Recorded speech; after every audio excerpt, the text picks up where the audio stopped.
Je vais inviter les dernières personnes à s'asseoir pour que nous puissions démarrer cette soirée, cette deuxième conférence dans le cadre des rendez-vous de la santé.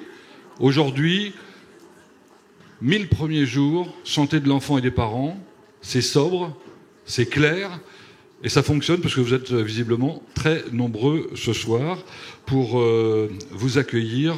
Je vous invite à applaudir Jean-François Salard, qui est le conseiller départemental en charge du dossier santé et qui est l'organisateur de cette soirée.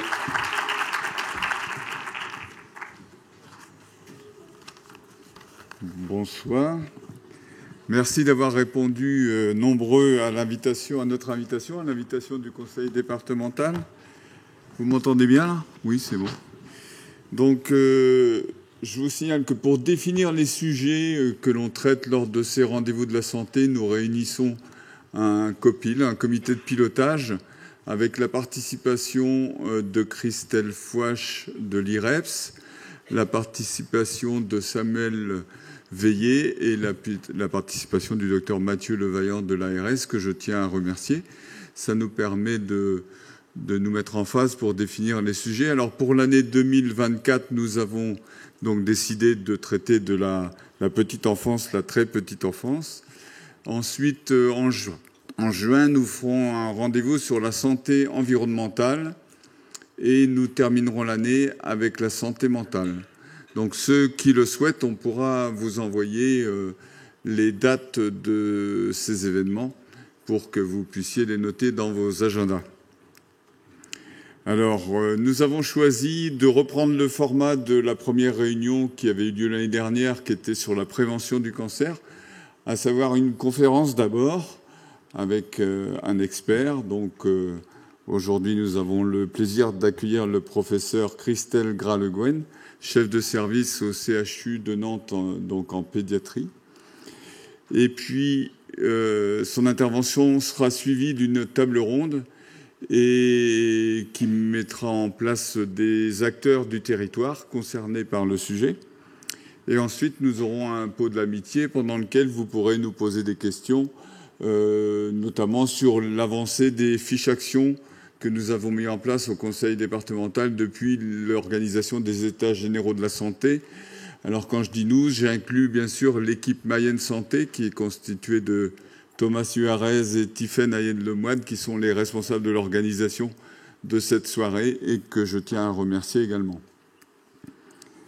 Donc parmi toutes ces fiches actions, je vous fais juste une petite mise en lumière d'une action pour laquelle vous pouvez être le relais de la publicité auprès des acteurs de santé, à savoir une interface de communication ville-hôpital qui s'appelle MyVilleHop, qui concerne tous les médecins et tous les libéraux qui exercent en ville pour leur permettre d'avoir des échanges facilités avec les spécialistes, qu'ils soient hospitaliers ou de la polyclinique ou installés en ville en libéral.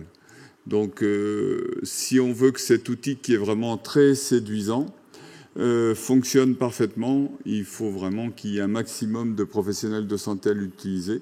Donc, n'hésitez pas à en parler autour de vous. Et puis, donc, nous serons à votre disposition pendant le pot pour répondre à toutes vos questions concernant l'accès aux soins.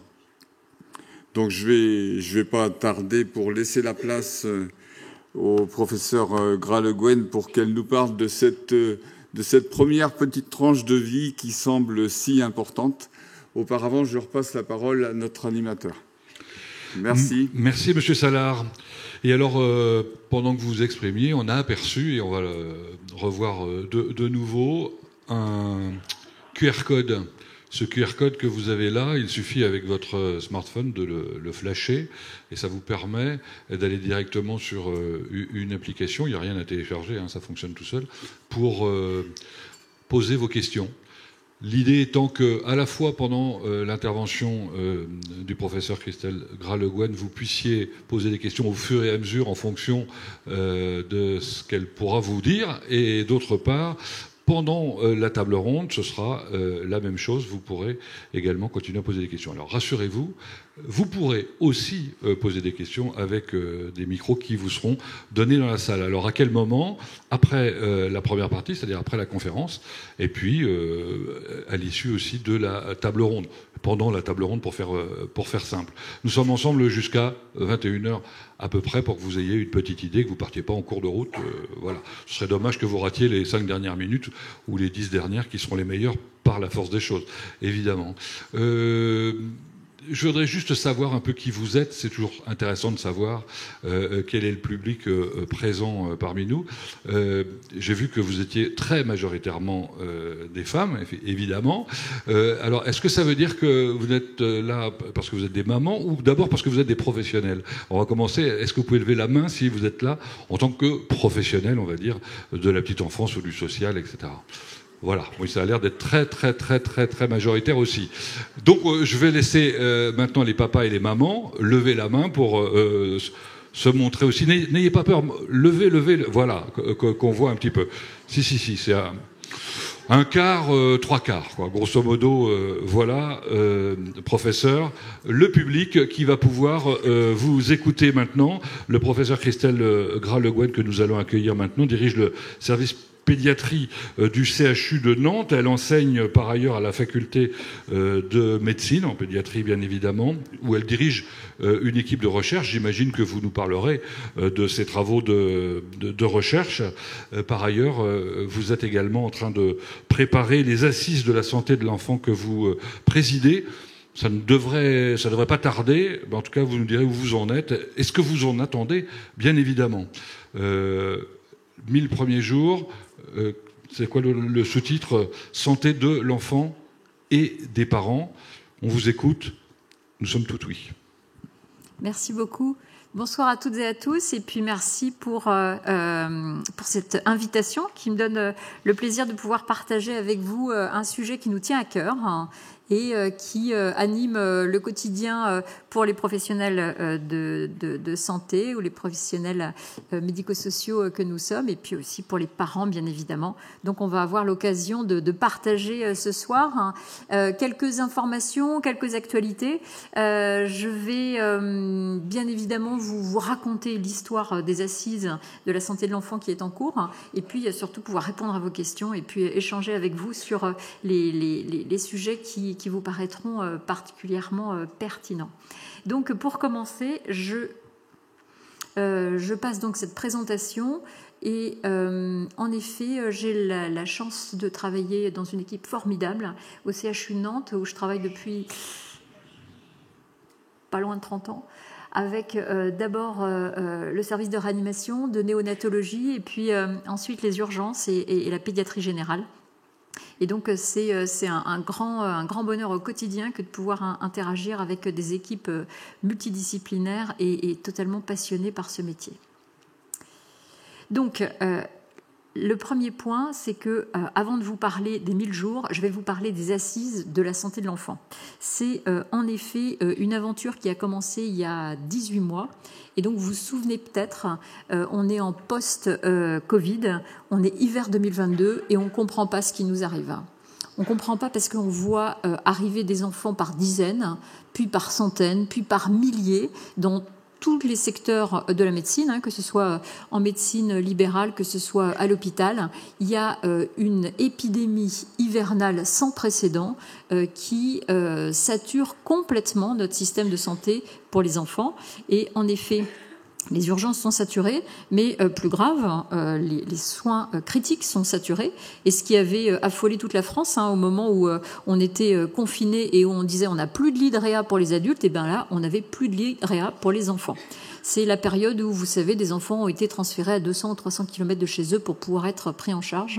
Et donc, le secteur de périnatologie était aussi en difficulté. On ne savait plus où mettre les tout-petits. Des équipes épuisées. Dans l'équipe où je travaille, moi, il y a 3 médecins qui ont démissionné à la fin de cet hiver-là en disant plus jamais ça. Et puis, en effet, les gardes qui deviennent insupportables.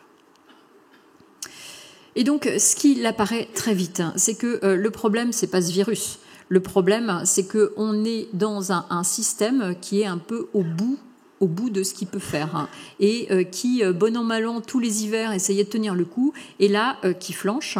Et en effet, c'est la partie visible de l'iceberg. Et le problème se situe en amont, bien au-delà du problème de l'hôpital, puisqu'on sait que les PMI sont en difficulté, qu'on n'a plus que 800 médecins scolaires en France pour 700 000 enfants tous les ans. On manque de pédopsychiatres. On manque de chirurgie infantile. Il y a des délais d'attente, vous le savez, qui peuvent aller jusqu'à plus de 6 mois dans certains CMP. Et puis, on voit une réaugmentation de la mortalité infantile. Et donc ça, c'est un indicateur qui est vraiment une alerte, un clignotant dans un pays riche comme le nôtre. Voir réaugmenter la mortalité infantile, c'est vraiment un signe d'alerte. Et donc ça, c'est pour vous montrer la publication qui a été faite dans l'équipe INSERM où je travaille, qui fait de l'épidémiologie, et qui montre en effet, donc ce sont les données nationales, que depuis l'après-guerre, on avait une diminution régulière de la mortalité infantile. Et puis vous voyez qu'à partir de 2005, cette diminution, elle ralentit. Elle continue à diminuer, mais elle ralentit. Et puis à partir de 2011-2012, on voit une reprise de cette mortalité. Et donc, quand on se compare à d'autres pays, et je pense ici aux pays qui sont en bleu clair et en rouge, donc vous voyez la Finlande et la Suède, on estime que c'est environ 1200 excès de décès par an dans notre pays par rapport à ces pays-là. 1200, ça fait beaucoup.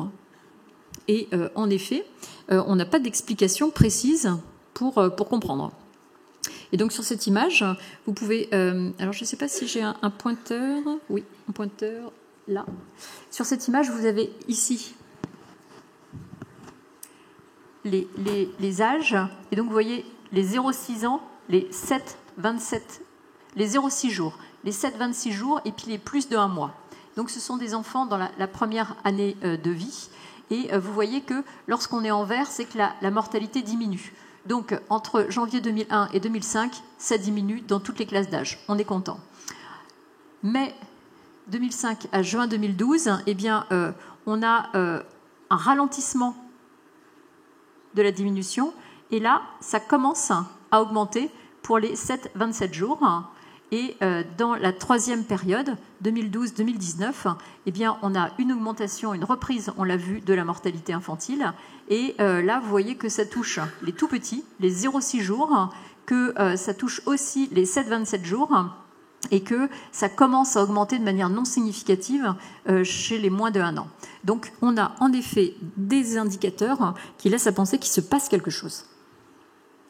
Donc, on partage tout ça avec le ministre de l'époque, qui est François Braun, et qui admet qu'au-delà de la crise des urgences pédiatriques, au-delà de cet hiver un peu extraordinaire, c'est l'ensemble de notre système de santé qu'il faut qu'on réforme, le système de santé des enfants, pour pouvoir avoir enfin un système qui soit à la hauteur de leurs besoins de santé. Et donc, on part sur l'idée qu'on va refonder le système de santé de l'enfant, tout simplement. C'était peut-être un peu présomptueux, je vous l'accorde, mais en tout cas, on était parti pour ça.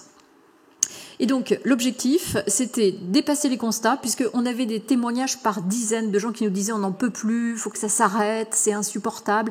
Oui, on sait, mais qu'est-ce qu'on fait? Et donc, l'idée, c'était de construire un plan d'action pluriannuel. On était parti sur 5 ans, un quinquennat, comme par hasard, pour refonder la santé de l'enfant.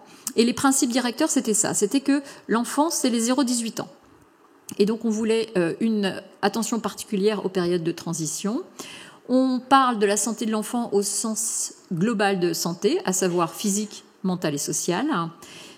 L'idée n'était pas du tout de défendre telle profession ou de se transformer en syndicaliste, mais bien défendre la santé des enfants et partir des besoins des enfants, et non pas des besoins d'une profession. De proposer des mesures concrètes et de pouvoir avoir des mesures immédiates pour gérer l'urgence, mais aussi à moyen et à plus long terme. Et donc, comment on a fait? On a fait une concertation qu'on a voulu la plus large possible en associant tous les acteurs qui étaient concernés par la santé de l'enfant, que ce soit des professionnels, que ce soit des parents, eux-mêmes des enfants, qui ont pu apporter leur contribution. Et donc le timing, je vous mettais la tenue des assises et la feuille de route du ministre était avant l'été. Mais il ne nous avait pas dit quel été. Voilà. Et en effet, on a monté donc tout ça en décembre 2022, hein, alors que c'était la fin du monde dans nos services. On a monté des groupes et un comité d'orientation pour pouvoir travailler efficacement et répondre au challenge qui était avant l'été. Et donc, vous voyez que donc j'ai co-présidé ces assises avec Adrien Taquet, que vous connaissez sans doute, qui est l'ancien secrétaire d'État à l'enfance et à la famille. Et donc, on a sélectionné des professionnels de santé qui étaient pédiatres pour certains, mais pas tous, des médecins généralistes, aussi des puériculteurs, et des épidémiologistes, avec chacun des missions et des axes bien particuliers. Et donc, 6 grands thèmes, 6 grands axes sur lesquels on les a fait travailler. D'abord, un parcours de santé de qualité sans rupture pour des enfants qui n'auraient pas de problème de santé, donc les enfants tout venant. Améliorer le parcours de santé pour les enfants les plus fragiles, et là, cette fois-ci, ce sont les enfants porteurs de maladies chroniques, ou les enfants qui vivent dans la précarité, ou les enfants victimes de violences. Relever le défi de la santé mentale, mieux prévenir pour améliorer la santé globale, donc vraiment un axe prévention qui nous paraissait essentiel. Ensuite, un axe formation professionnelle pour tous les métiers de la santé de l'enfance. Et puis, un dernier axe sur améliorer les connaissances et les pratiques, et donc la recherche et l'innovation. Donc voilà un petit peu ce sur quoi on s'est lancé fin 2022. En pratique, on a organisé plus d'une vingtaine de tables rondes, on a mené plus de 120 auditions, plus de 300 personnes, et il y avait possibilité de déposer des contributions en ligne, vous l'avez peut-être fait, avec plus de 2000 contributions qui ont été analysées et qui ont permis d'aboutir à des propositions. Alors là où ça se gâte, c'est qu'en effet, en juillet 2023, alors qu'on a remis nos propositions au ministre, eh bien, il s'en va. On a un nouveau ministre qui arrive, avec un directeur de cabinet qui découvre le rapport qu'on vient de remettre et qui dit « Ouh là là là là, maintenant il va falloir arbitrer ». Puisque sur les 350 mesures que nous avons proposées, on se doute bien qu'il n'allait pas tout prendre. Donc on commence les travaux d'arbitrage. Parmi les mesures qu'on préconise, vous verrez, on en reparlera, il y a celle sur le Beyfortus, dont vous avez sans doute entendu parler, ce fameux nirsevimab, dont on a réussi à obtenir, on est le troisième pays au monde à avoir eu du nirsevimab cet hiver. Hein. C'était une vraie course contre la montre. Et là, vous voyez le ministre qui inaugure la campagne hivernale, c'est à la maternité à Caen. Et puis, on arrive avec cette équipe à se mettre d'accord sur une première liste de mesures qui vont être financées. On partage ça avec les copilotes. On fixe une date de tenue des assises. Le ministre doit venir le 21 décembre pour les présenter dans mon service. Trop contente, j'étais. Et il démissionne. La veille. Alors là, j'étais au bord des larmes. Parce que, en effet, on n'était pas sûr du tout de la suite. On ne savait pas qui allait prendre sa suite. Et en effet, ça a été long, puisque vous voyez, démission le 20 décembre. Et puis, il y a un premier ministre, mais ministre large, hein, qui fait travail, santé, solidarité, qui est nommé, qui est Madame Vautrin. Et puis ensuite, il y a un deuxième ministre, qui est Monsieur Valtou, qui, lui, est chargé de la santé et de la prévention, qui est un ministre délégué. Puis, un troisième ministre, qui est délégué chargé de l'enfance, de la jeunesse et des familles. Ça devient compliqué. On se demande vraiment qui va être notre nouvel interlocuteur. Et puis on reprend les échanges, vous voyez, il y a juste un mois. On a trouvé le temps très long. Les arbitrages qui avaient été faits par le cabinet d'Aurélien Rousseau sont maintenus et on se met d'accord pour officialiser les annonces des arbitrages fin avril. Et je ne suis même pas en mesure de vous donner la date. On est le 2, hein, c'est ça ? Voilà. On nous a dit fin avril. Voilà. On a envie d'y croire, hein, mais on ne sait toujours pas l'année par contre. Hein. Donc, on attend avec impatience. Et donc, dans le cadre de ces travaux sur les assises, bien évidemment, il y a un sujet, vous vous doutez, qui a été abordé parmi beaucoup d'autres, hein, mais qui prenait une place tout à fait singulière, qui est celle des 1000 jours.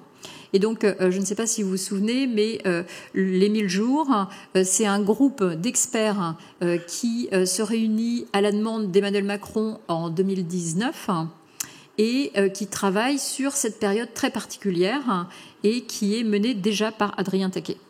Et donc forcément, comme c'était lui de nouveau un des présidents des assises, c'est quelque chose qui prend une place tout à fait privilégiée dans les travaux qui ont été de nouveau menés.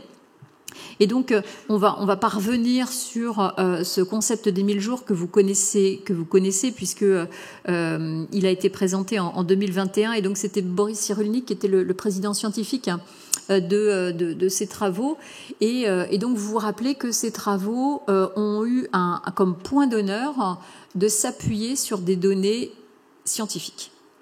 Et donc l'idée, c'était de sortir des idées reçues, sortir des dogmes, des habitudes, des concepts, et vraiment être evidence-based, comme diraient nos collègues anglais, basé sur les preuves. Et donc c'est ça qui fait toute la légitimité de ces mesures et qui sont particulièrement importantes à nos yeux, puisque, comme vous le savez, on distingue dans ces 1000 premiers jours, donc c'est les derniers mois de grossesse et puis environ jusqu'aux 2 ans de l'enfant, donc on n'est pas à un jour près, une période particulièrement sensible pour le développement, la sécurisation du bébé, sur les fondations de sa santé d'adulte. Et donc l'idée, c'est que ce qui se passe sur cette période très particulière peut avoir des effets bénéfiques sur le reste de sa santé d'enfant, d'ado et d'adulte. Donc les enjeux sont de taille. Et donc l'idée, c'était de promouvoir l'équité des chances pour une bonne santé physique, mais aussi mentale et sociale, puisqu'aujourd'hui on ne peut pas distinguer l'une sans l'autre, et de se baser sur une politique de prévention. Encore une fois, ce mot est majeur. On ne souhaite plus jouer aux pompiers et mettre des milliers d'euros pour soigner des maladies qui sont évitables. Il vaut mieux les éviter. Et donc, beaucoup de choses se jouent pendant ces 1000 premiers jours, mais pour autant, on n'est pas dans quelque chose de figé. C'est-à-dire que si malheureusement il devait arriver quelque chose dans ces 1000 premiers jours, eh bien ça n'est pas définitif.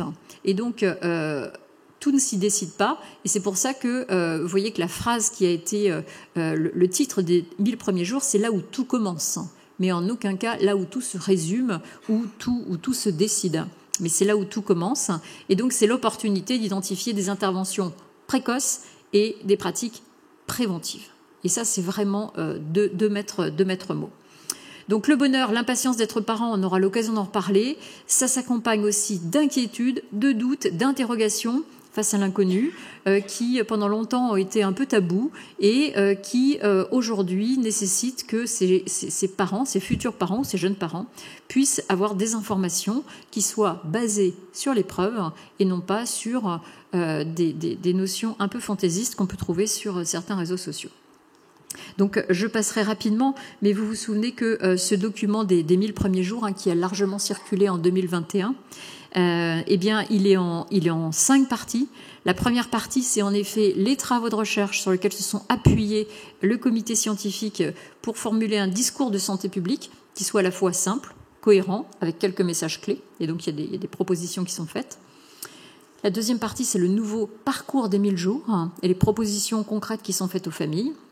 La troisième partie, c'est comment accompagner les situations justement qui ne sont pas comme d'habitude, où des difficultés se présentent. On pense en particulier à des fragilités en lien avec des troubles du neurodéveloppement, avec la prématurité ou certains handicaps. On parle de dépression périnatale des parents, on parle de violence, de précarité, donc ces situations où tout n'est pas simple. La quatrième partie sont des recommandations sur la réforme des congés parentaux et les modes d'accueil. Et donc vous vous souvenez que c'est à cette occasion que le congé parental a été allongé. Et enfin, la dernière partie, où il est question de recherche fondamentale, comment on fait pour améliorer encore nos connaissances, et puis partager ces connaissances au sein de formations qui soient, là encore, basées sur les preuves continues et avec des évaluations en continu. Donc ça, c'est ce qu'on savait des 1000 premiers jours, pourquoi ça nous tenait à cœur, et ce que ça avait apporté comme innovation en 2021.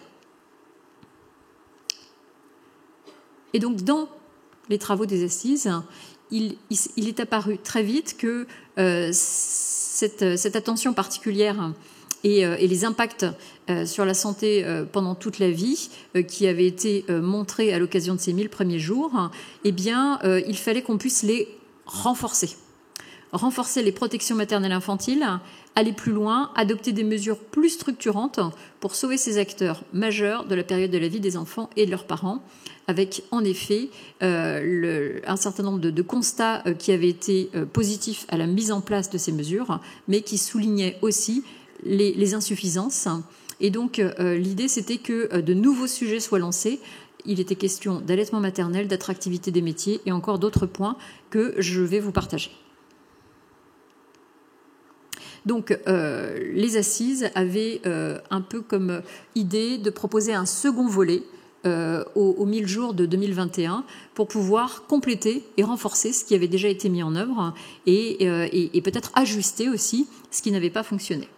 Et donc, parmi les mesures, alors c'est un petit côté catalogue, mais on pourra y revenir bien évidemment, création d'un parcours d'accompagnement renforcé à la parentalité, proposer à chaque femme une sage-femme référente en lien avec son médecin traitant, systématiser les propositions de groupes de père aidance, que ce soit pour le père ou pour la mère, avec le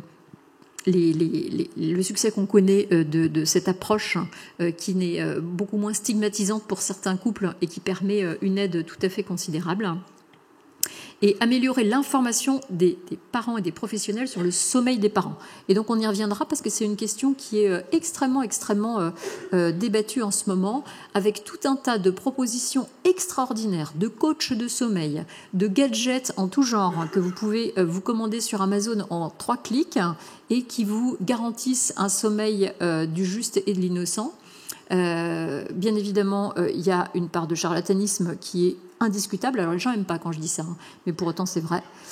Et donc il y a un vrai travail à faire sur le sommeil de l'enfant, le sommeil de ses parents. Et il faut qu'on puisse en discuter, là encore, de manière scientifique, basée sur les preuves et pas sur des objets de consommation. Systématiser, revaloriser l'examen des 18 mois. Ça paraissait un stade important pour pouvoir faire le point sur les écarts inhabituels de développement et du neurodéveloppement en particulier. Accueillir davantage les conjoints pendant les 1000 premiers jours. On avait fait un focus sur le couple mère-enfant, mais les conjoints, bien évidemment, doivent pouvoir eux aussi être associés à cette démarche qui est majeure, avec des consultations prénatales pour eux aussi et des séances de préparation à la naissance et à la parentalité, puisque être parent, c'est pour l'immense majorité des cas généraliser le sac des 1000 premiers jours que vous avez peut-être vu passer en maternité, dans lequel il y avait un certain nombre d'objets symboliques qui étaient destinés à promouvoir les bonnes habitudes. Il était question d'un bavoir, d'une turbulette, il était question de savon, il était question de brosse à dents. Voilà, il y avait des objets symboliques qui étaient l'occasion d'expliquer aux nouveaux parents. Enrichir l'application et le site des 1000 premiers jours. Alors ça, on aura l'occasion d'en échanger, je pense, tout à l'heure lors de vos questions. Mais il est évident que ce site des 1000 premiers jours s'est enrichi au fur et à mesure du temps, qu'aujourd'hui, on y trouve beaucoup d'informations qui sont, pour le coup, basées sur les preuves, qui sont des informations scientifiques, qui sont extrêmement riches, alors parfois un peu denses, puisqu'on se promène, on se balade, on ne trouve pas forcément ce qu'on y trouve tout de suite, ce qu'on y cherche tout de suite, mais en tout cas ce site des 1000 premiers jours, il est l'endroit privilégié où les jeunes parents doivent pouvoir avoir la réponse à leurs questions, avec un volet complémentaire sur la prévention des accidents de la vie courante, et puis l'exposition aux perturbateurs endocriniens en général. Un volet sur la promotion de la santé mentale et de la psychiatrie périnatale. Et donc, dans les assises, la proposition qui était faite, c'était de demander de l'argent pour financer des équipes mobiles pour pouvoir s'occuper de cette santé mentale, que ce soit avant ou après la naissance. Et puis, en cas de repérage d'une situation à risque, encourager la réalisation d'une consultation préconceptionnelle prénatale par un psychiatre abordant spécifiquement l'accompagnement des détresses psychiques chez les futurs parents. Le second volet des 1000 premiers jours portait aussi sur le carnet de santé comme outil de suivi du développement de l'enfant. Le carnet de santé en pédiatrie, c'est un peu le dossier médical partagé avant-gardiste. Il existe depuis toujours, il suit l'enfant au fur et à mesure de ses consultations, il permet de partager des informations absolument essentielles auprès des professionnels de santé qui voient l'enfant dans ses premières années, et même jusqu'à 18 ans. Et donc, le fait d'avoir un outil qui sera numérique va pouvoir faciliter un certain nombre d'approches et en particulier sur les outils de repérage des troubles du neurodéveloppement, mais aussi sur les courbes de croissance numérisées qui vont permettre de s'établir automatiquement et de pouvoir être des alertes si elles sont décalées vers le haut ou vers le bas. Améliorer la santé de la femme enceinte, c'est aussi quelque chose qui paraît important en 2024, avec 0 tabac, 0 alcool pendant la grossesse, et tester peut-être des incitations financières pour arrêter le tabac pendant la grossesse. Dans la maternité où je travaille, tous les matins, quand j'arrive, je croise des dames avec un gros ventre qui sont sur les marches en train de fumer leurs cigarettes de la maternité. C'est désolant de ne pas réussir à les aider. Et donc peut-être que c'est une façon de les aider. En tout cas, ça mérite d'être essayé. Renforcer les campagnes de vaccination et de prévention pour les femmes enceintes. Donc, on a parlé du nirsevimab, mais effectivement, cet hiver, vous le savez, il y aura probablement de disponibles un nouveau vaccin contre le VRS pour les femmes enceintes. On leur propose déjà la grippe, la coqueluche et le Covid. Donc, il faudra voir comment ce produit est accepté. Et puis, pour ce qui est de la fermeture du tube neural par défolate. Promotion et facilitation de l'allaitement maternel, accompagner les femmes avec des nouvelles recommandations, avec un remboursement des consultations lactation, puisque aujourd'hui il n'y en a qu'une qui est remboursée, me semble-t-il, et puis avoir un numéro vert qui permette de se faire aider, parce que c'est pas toujours facile d'allaiter, c'est peut-être même toujours pas facile, ça dépend des situations de chacune, et en tout cas il faut pouvoir se faire assister lorsqu'on le souhaite. Et lancer des travaux d'expertise sur la fusion des 7 congés familiaux en un seul congé parental. Et ça, c'était aussi un objectif qui était à moyen long terme. Et enfin, la mesure phare qui était portée était celle de se dire les PMI, on en est convaincu, sont vraiment au centre de ces prises en charge des 1000 jours. Elles accompagnent les futurs parents, elles accompagnent les parents dans les jours qui suivent la naissance. C'est l'endroit où on vient chercher des informations, où on vient se faire accompagner, aider et rassurer. Et finalement, ces PMI, ce sont presque des maisons des 1000 jours. Si on rajoute, pour aller jusqu'à 6 ans, ces 1000 jours et l'enfant. Donc l'idée, c'était peut-être de faire évoluer les PMI en les transformant en maison des 1000 jours et de l'enfant, mais en les renforçant, puisqu'on sait qu'elles ont besoin d'être renforcées encore plus que ce qui n'a été en 2021, ce qui était insuffisant, avec du temps médical, du temps paramédical, et puis évoluer vers des exercices pluriprofessionnels coordonnés et une pratique plus développée de l'aller vers. Proposition de financement par une dotation populationnelle. L'idée, c'était que ces PMI, elles puissent aussi être financées au prorata du nombre d'enfants sur le territoire et aussi de la précarité, de la vulnérabilité sur les territoires. Et intégrer les maisons des 1000 jours et de l'enfant dans le périmètre de schémas départementaux avec des familles qui puissent participer. Et que les professionnels qui travaillent puissent avoir accès au fameux carnet de santé numérisé, Mon Espace Santé, et puissent renseigner ces documents. Enfin, mise à disposition de tous les vaccins dans ces maisons des 1000 jours et de l'enfant, donc ces super PMI qui seraient renforcés. Et on pense en particulier aux vaccins qui ne sont pas obligatoires, comme le rotavirus, qui aujourd'hui ne sont pas disponibles. Ce que je ne souhaiterais pas, c'est que le nirsevimab demain ne soit plus distribué en maternité et ne soit pas accessible en PMI. Donc il faut vraiment que les PMI puissent avoir les produits et immuniser les enfants. Mieux suivre l'activité des maisons des 1000 jours et de l'enfant, donc des PMI. Aujourd'hui, c'est compliqué de savoir à l'échelle d'un pays quelle est l'activité, le nombre d'enfants suivis dans ces PMI, puisque vous le savez, à l'échelle départementale, on a des données, mais elles sont pas colligées au niveau national. Et puis améliorer l'attractivité des métiers qui interviennent au cours des 1000 premiers jours. Notre proposition était de créer un statut de médecin de la fonction publique qui permettrait d'aller travailler le matin à l'hôpital, l'après-midi en PMI, le lendemain matin à l'école, en santé scolaire, et puis pourquoi pas en maison de santé si on le souhaite. Donc des exercices qui soient mixtes, qui soient partagés et qui permettent plus de souplesse qu'il n'y en a aujourd'hui, avec un statut et des grilles salariales qui seraient revalorisées bien évidemment. reconnaître les compétences des infirmières puéricultrices et de pouvoir les accompagner vers une réingénierie de leurs études et l'implication renforcée des sages-femmes auprès des femmes, des mères ou des adolescents. Dernier point sur les 1000 premiers jours. La proposition est d'améliorer l'accès aux soins pour les enfants en situation de précarité en généralisant les lits HALT, soins santé pédiatrique, dans tous les territoires. Soutenir les initiatives locales de prise de contact pour les femmes enceintes, et ça dès le début de leur grossesse. Et puis renforcer l'accompagnement des femmes vulnérables en pré- et en postpartum sur des parcours référents périnatalité. Soutien des programmes d'accompagnement à domicile, puisque ça c'est quelque chose en effet qui a montré son efficacité, de pouvoir être à domicile en période périnatale, en particulier dans les fameuses maisons des 1000 jours et de l'enfant, et financer une offre d'alimentation infantile dans les lieux de distribution d'aide alimentaire. C'est le programme Malin que vous connaissez peut-être déjà. Déployer en lien avec les associations d'aide alimentaire et les projets territoriaux un programme national d'accompagnement et de soutien aux parents de jeunes enfants en situation de précarité. La question de la précarité est apparue absolument majeure. Et puis pour ce qui est le volet violence des 1000 jours, eh bien l'idée était de renforcer, d'aller plus loin que ce qui avait déjà été mis en place, mieux repérer toutes les formes de violence subies, que ce soit à l'occasion des bilans de santé scolaires, mais aussi de la formation initiale et continue dans les unités d'accueil des enfants en danger.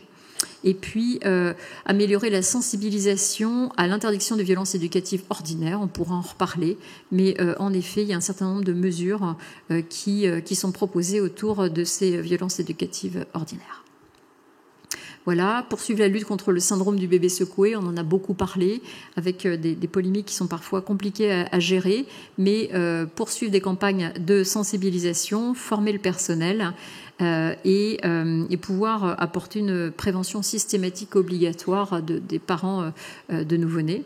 Et puis, dans chaque maternité ou dans chaque PMI, Maison des 1000 jours et de l'enfant, avoir un référent maltraitance pour pouvoir diffuser cette prévention. Voilà un petit peu les mesures portées par les assises.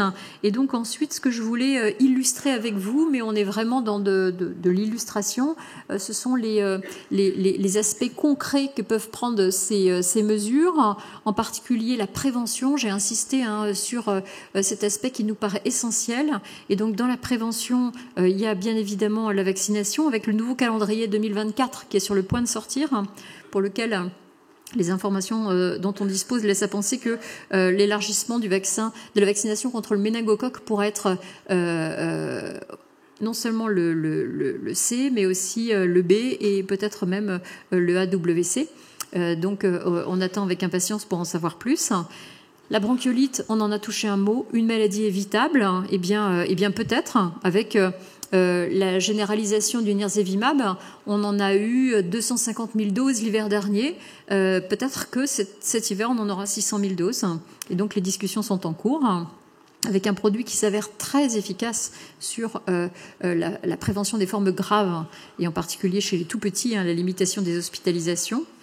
Et là, vous voyez un sujet qui est plus grave, qui est celui de la mort inattendue du nourrisson, où on montre que là, vous avez la période de début de la pandémie et donc des mesures barrières, du confinement qui a été mis en place. Et vous voyez que dans les mois qui ont suivi, eh bien, on a vu une diminution tout à fait spectaculaire du nombre des morts subites qui ont été reçues dans nos établissements français. Ce sont des chiffres français et qui illustrent le rôle de l'infection dans la mort subite du nourrisson. Et donc ça, c'est quelque chose qui nous donne envie de renforcer les moyens de prévention. Et donc, juste pour illustrer les moyens de prévention qui nous tiennent à cœur, eh bien, il y a toute la question des morts inattendues du nourrisson. On a mis en place en 2015 un observatoire national qui est coordonné par mon équipe et qui permet de recenser à l'échelle du territoire et aussi du territoire ultramarin les enfants qui sont pris en charge dans les centres référents. Donc vous voyez qu'on est autour de 270 en 2022 enfants décédés. on est à plus d'une dizaine de classes de maternelle tous les ans, hein, vous voyez, hein. C'est considérable. Moi, je ne connais pas de maladie qui tue autant de jeunes enfants tous les ans. Et pour autant, donc ça c'est le flowchart et la façon dont ils sont inclus dans le registre. Pour autant, vous voyez que la répartition des âges est toujours la même, ça ne change pas. Vous voyez que l'immense majorité de ces enfants, c'est avant l'âge du retournement. Et donc parmi les facteurs de risque que l'on connaît bien maintenant, hein, il y a des facteurs de risque qui sont non modifiables. Et donc, il y a des facteurs de risque génétiques, il y a des facteurs de risque en lien avec la prématurité, le poids de naissance, et puis ces 6 premiers mois de vie. Mais il y en a aussi qui sont modifiables. Et donc, on a parlé du tabac déjà, mais la position de couchage, vous voyez que l'odd ratio peut aller jusqu'à 45 sur des enfants qui sont couchés sur le ventre ou sur le côté, ou dans un environnement de couchage inadapté, l'odd ratio peut aller jusqu'à 67, ce qui est majeur et ce qui est un peu révoltant en 2024. On se dit c'est pas possible. Parmi ces enfants décédés, il y en a plus de la moitié qui étaient sur le ventre. Ça fait autant de décès qui étaient potentiellement évitables. Et donc, vous voyez que ça, c'est la fréquence des morts subites dans toute l'Europe et que c'est très inégal d'un pays à l'autre. Donc on se dit mais pourquoi ? Est-ce que c'est génétique ? Est-ce que c'est environnemental ? Est-ce que il y a des endroits où on a trouvé la solution. Et en France, de la même manière, vous voyez que le nombre des décès n'est pas le même, rapporté toujours à 100 000 naissances. Hein. Le nombre des décès n'est pas le même. Donc, on a envie de creuser et de comprendre ce qui se passe et comment est-ce qu'on peut faire mieux. Donc, vous vous souvenez de cette page sur la droite qui est dans les carnets de santé et qui recommande une position de couchage en toute sécurité. Malheureusement, ça ne suffit pas. Et donc, je voulais partager avec vous des images que j'ai... alors ça, c'est une image dramatique. Donc ça, c'est pris chez une assistante maternelle par l'équipe de SAMU qui intervient sur une mort subite. Et donc ça, c'était il y a 15 jours. Donc, c'est pas des trucs anciens, voilà, c'est juste révoltant. Il y a 15 jours. Et alors, je partage avec vous ce que j'ai trouvé sur les réseaux. Voilà. Ça, j'ai fait ça dans le train en venant. Hein. Donc, voilà les objets qui sont proposés à la vente aux jeunes parents et qui, bien évidemment, ne sont pas du tout conformes aux recommandations. On doit être sur le dos, dans une turbulette. Et je vous propose celui-là. Donc là, on a l'impression qu'ils essayent de s'en débarrasser, cet enfant. Hein, c'est pas possible. Hein. Et puis celui-là, voilà. Donc tout ça, c'est en vente libre. Vous cliquez, vous l'avez à domicile et vous avez l'impression que vous allez bien dormir. Et donc, ça rejoint la question du sommeil. Les enfants sont effectivement des sources de manque de sommeil et de fatigue. Et donc, attention à ces objets qui sont vraiment pas adaptés aux tout-petits et pour lesquels les parents pourraient être tentés parce qu'on leur fait une publicité mensongère. De la même manière, vous avez peut-être vu cette publication qui est aussi de notre équipe d'épidémiologie et qui illustre à quel point aujourd'hui dans l'exposome, on utilise ce nouveau mot, dans l'exposome des parents et des consommateurs, eh bien on vous met des positions de couchage qui ne sont pas du tout recommandées et qui paraissent banales. Et donc, ce qu'on souhaiterait, c'est que on puisse retirer de ces paquets de couches, là par exemple, mais il y en a plein d'autres, hein, de ces photos trop mignonnes de petits enfants qui dorment, des positions de couchage qui ne sont pas des positions de couchage en toute sécurité. Et donc, on souhaite pouvoir, en effet, et donc vous voyez que là, sur le site des 1000 jours, il y avait cette photo tout à fait à droite, là, pour lequel on a hurlé, et cette photo a été modifiée, évidemment. Il faut que tous ensemble, on change cette façon de voir les choses. Et la proposition qui était faite, c'était de dire, et si on mettait sur les couches des sigles qui permettent que une fois, 2 fois, 6 fois par jour, les parents changent et voient en effet cette information sur la position de couchage. Et de la même manière que on a réussi à mettre en place ce pictogramme. Alors, il paraît qu'il a fallu que le président de la République en personne intervienne sur la taille du pictogramme parce qu'il y avait des lobbies bien évidemment très forts pour s'y opposer.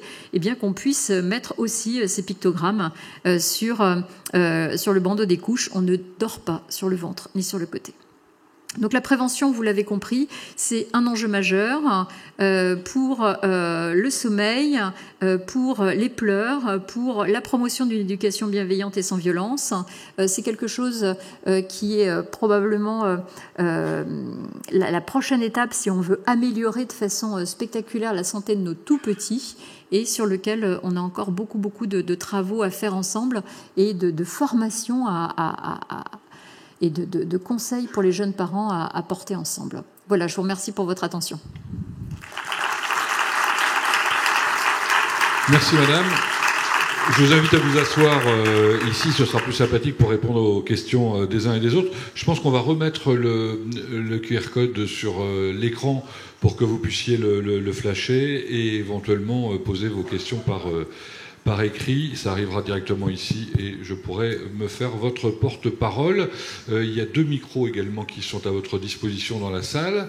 Montrez-vous, alors les personnes qui doivent porter les micros, montrez-vous de telle sorte qu'on puisse s'adresser à vous. Donc voilà, pour poser les questions, vous utilisez ce petit QR code. Dites-moi, vous avez effectivement évoqué au début de votre propos l'augmentation de la mortalité infantile. Vous n'avez pas évoqué la baisse des naissances. Alors, en effet, c'est un sujet de préoccupation politique. Vous l'avez entendu au début d'année avec notre président qui s'inquiétait de cette baisse des naissances. On est passé sous la barre des 700 000 naissances en 2023, ce qui est quelque chose qui est très inhabituel en France, même si ça fait déjà plusieurs années que ça baisse, et pour lequel notre pays se situait de façon original par rapport au reste de l'Europe.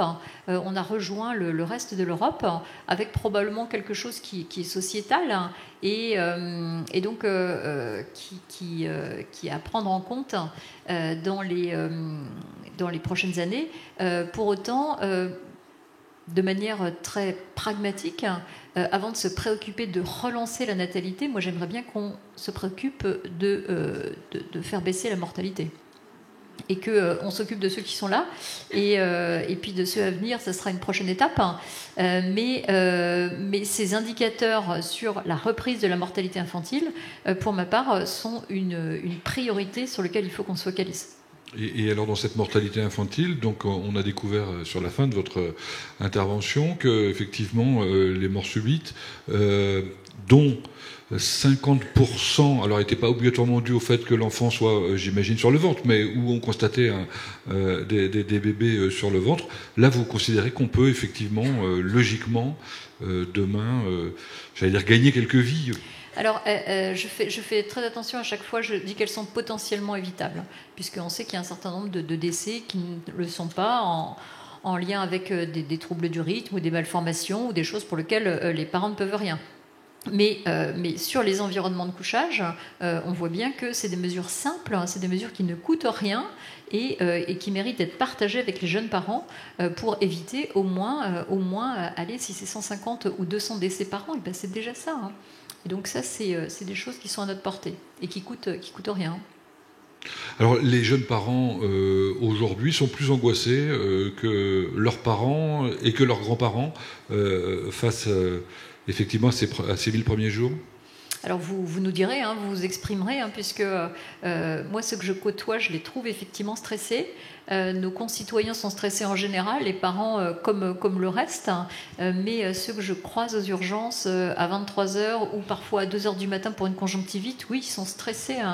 Et je pense qu'il y a l'environnement qui les a stressés, il y a cette période de Covid qui a stressé tout le monde, il y a cette pression sociétale à être des parents parfaits, à aller travailler le lendemain. Enfin, il y a beaucoup de contraintes qui font que les parents sont inquiets pour la santé de leur enfant et que ça se manifeste parfois par des attitudes qui sont plus dans, je dirais, le bon sens et qui les amènent en effet à s'affoler pour des choses qu'ils ne méritent pas toujours.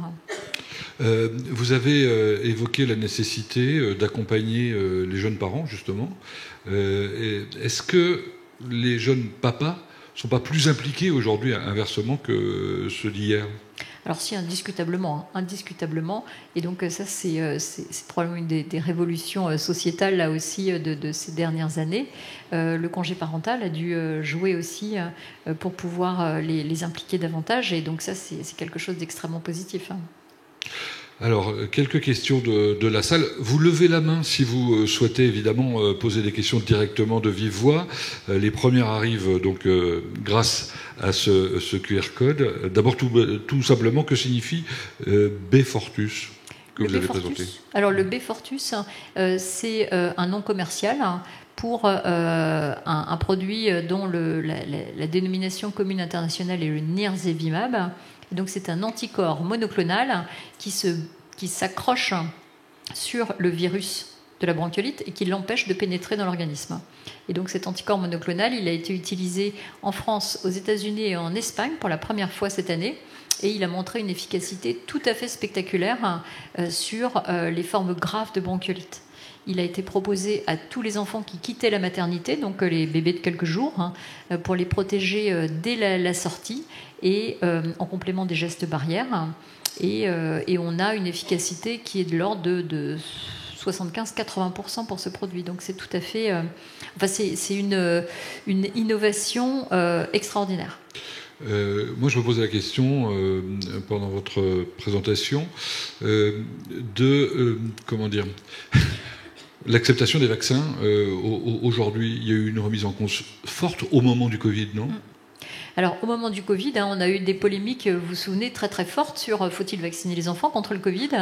D'abord les adolescents, et puis ensuite il y avait les plus jeunes, et donc des parents qui n'étaient pas du tout convaincus, compte tenu de ce que l'on avait vu du Covid chez l'enfant, à savoir pas très dangereux, pas très menaçant, et donc les parents n'ont pas du tout adhéré à la vaccination Covid chez l'enfant. Chez l'ado, ils n'ont pas eu le choix malheureusement puisque c'était le prix à payer pour faire du sport, voir ses copains et aller à l'école. Mais chez les petits-enfants, on n'a pas eu du tout d'adhésion des familles.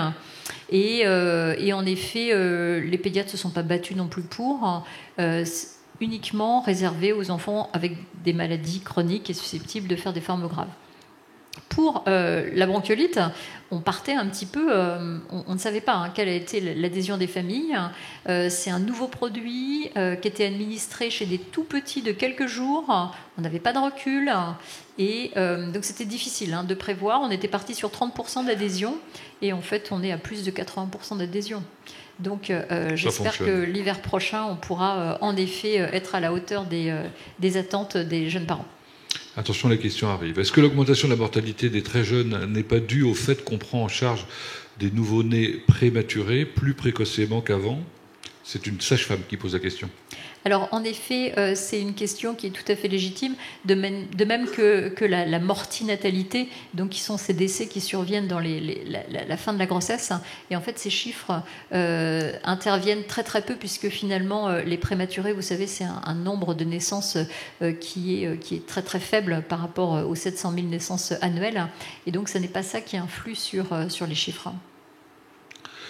Pensez-vous qu'il serait intéressant de proposer une formation aux futurs jeunes ou jeunes parents sur le développement de l'enfant ? Alors voilà, ça peut peut-être répondre à l'angoisse dont on parlait tout à l'heure. Alors en effet, on a l'impression qu'un certain nombre de parents se mettent la pression pour être des parents parfaits, pour stimuler leur enfant, pour lui donner un maximum de chance. Et ça, c'est tout à fait légitime. Mais il ne faut pas non plus que ça se transforme en quelque chose de négatif, où il faudrait en effet lui imposer des exercices, des choses contraignantes. Et donc le développement de l'enfant, je pense que sur le site des 1000 jours, vous pouvez trouver toutes les étapes et c'est quelque chose qui est accessible à tout le monde.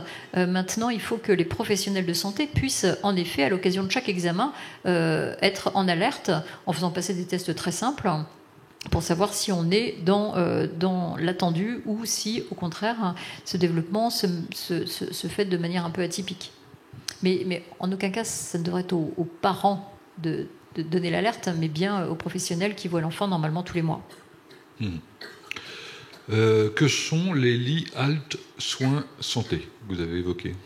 Alors, ce sont des endroits ce sont des types de crèches qui permettent de déposer les enfants de manière assez souple, sans avoir un rythme comme dans une crèche habituelle, et qui sont des endroits où les parents peuvent avoir un peu de répit et aussi confier leur enfant dans des périodes d'épuisement ou de surcharge de travail domestique. Y a-t-il eu une réflexion sur les conditions d'accouchement dans les maternités, car certaines situations en postpartum sont dues à des accouchements mal vécus ? Alors, ça fait partie des questions qui sont en discussion par un groupe dont vous avez peut-être entendu parler au Sénat, qui travaille sur les conditions de naissance et qui s'interroge en effet sur la façon dont les naissances se passent aujourd'hui, selon qu'on soit dans une petite, moyenne, grosse maternité. Et ce qui fait que les jeunes parents sont satisfaits ou au contraire vivent mal les naissances. Et ces travaux, j'espère, vont pouvoir apporter un certain nombre de réponses sur l'organisation des naissances en France aujourd'hui, qui n'est pas toujours satisfaisante, je vous l'accorde.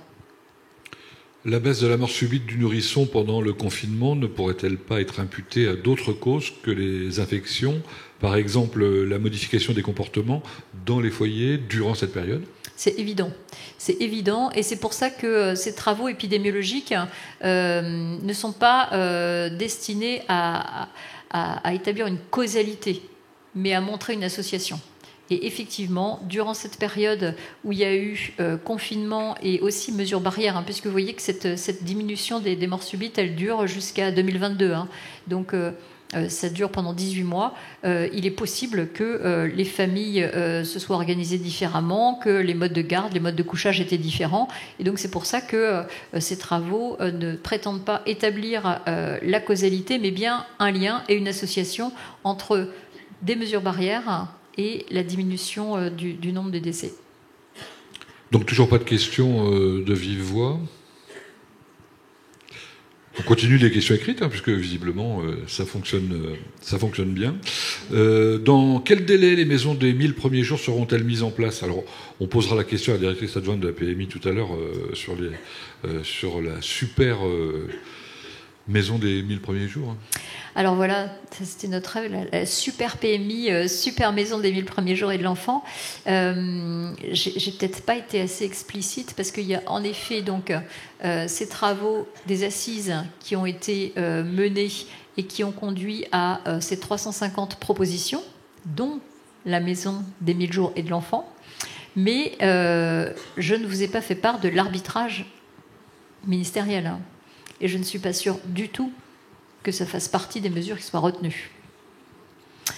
On aimerait bien, mais il est possible aussi que les PMI restent PMI et j'espère qu'elles seront au moins renforcées.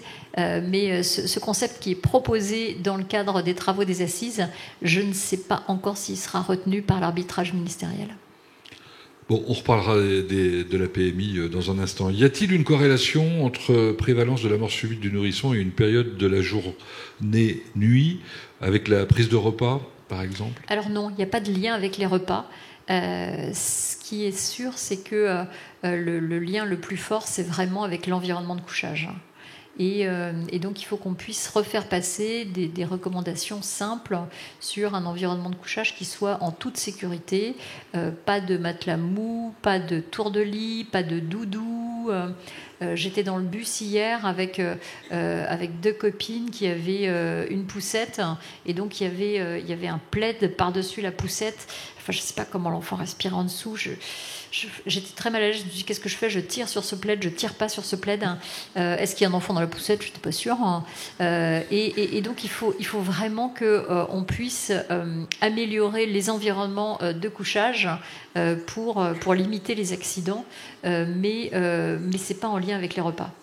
À propos d'environnement de couchage, le cododo dont il était question tout à l'heure, qu'est-ce que vous en pensez ? Alors, il y a en effet. Alors, c'est quoi d'abord ? Oui, il y a en effet deux possibilités. Il y a le co-sleeping, et donc c'est quand on dort,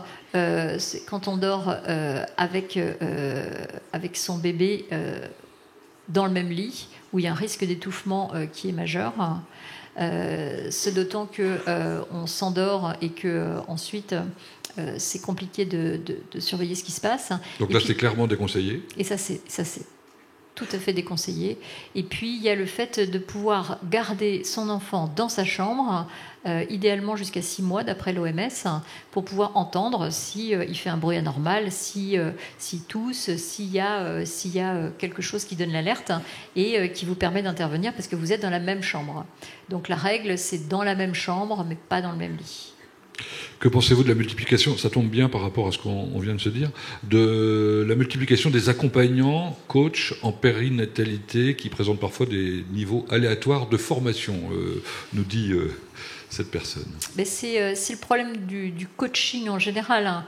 Qu'on puisse avoir des gens tout à fait compétents et bien intentionnés, c'est une évidence. Hein.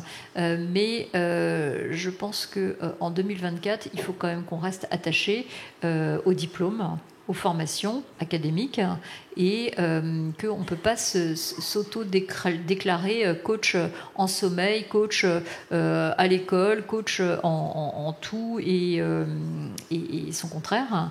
Et moi, je conseille fortement de faire appel à des professionnels de santé qui sont diplômés dans des écoles que nous connaissons et qui sont, eux, les référents pour les familles, plutôt que ces coachs qui fleurissent, dont certains, encore une fois, sont très bien, hein, mais pour lesquels je reste attachée aux diplômes académiques et aux écoles de formation. Puisqu'on parle formation, les internes en médecine, c'est une des questions. En médecine générale, devraient-ils être davantage accueillis en PMI ou en médecine scolaire, en plus des stages femmes-enfants qui existent déjà? Alors ça, c'est évident que la question de la formation est un des points forts des discussions en cours, là, actuellement. Quand je dis un des points forts, c'est une discussion pas toujours très agréable, hein, puisque... En ce qui concerne le volume des consultations qui sont faites tous les ans en France, 85% des consultations de l'enfant sont faites par des médecins généralistes. Donc ce sont eux les interlocuteurs de première ligne des familles, sont eux les médecins traitants, les médecins référents. Et donc il faut qu'en effet, ils puissent avoir une formation à la santé de l'enfant qui soit à la hauteur de leur mission. Et donc, il y a une réforme qui va se mettre en place au 1er novembre, qui est la réforme du 3e cycle des études de médecine générale et qui prévoit de diviser de moitié la durée du stage consacré à la santé de l'enfant. Ah.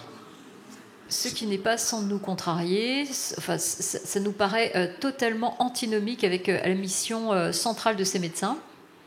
Et donc on est formellement opposé à cette réforme, mais malheureusement je ne suis pas sûre qu'on puisse avoir gain de cause, puisque nos collègues généralistes qui sont à l'origine de cette réforme, hein, et qui ont été donc missionnés par le gouvernement pour travailler sur la question, ces 4 personnalités qualifiées sont convaincues qu'ils sont des autodidactes de la santé de l'enfant et qui n'ont besoin de personne.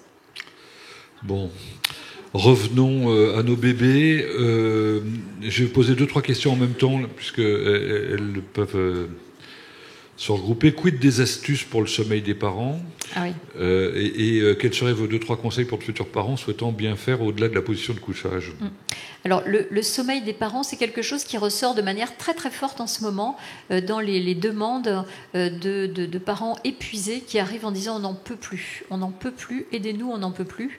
Et c'est bien de pouvoir le verbaliser et venir chercher de l'aide avant qu'ils ne soient trop épuisés pour céder, je vous ai montré, à ces gadgets ou à des coachs sommeil dont en effet l'expertise peut être aléatoire. Et donc, parmi les conseils qu'il faut donner, déjà, c'est de pouvoir expliquer aux parents qu'un bébé, ça dort, mais pas forcément au moment où on voudrait. Et que la quantité de sommeil, elle se répartit entre le jour, la nuit, et que finalement, ce cycle jour-nuit, eh bien, il se met en place rarement avant 4-5 mois. Et donc, c'est pas anormal d'avoir un bébé qui se réveille la nuit jusqu'à 4-5 mois. Il faut pouvoir se relayer l'un puis l'autre.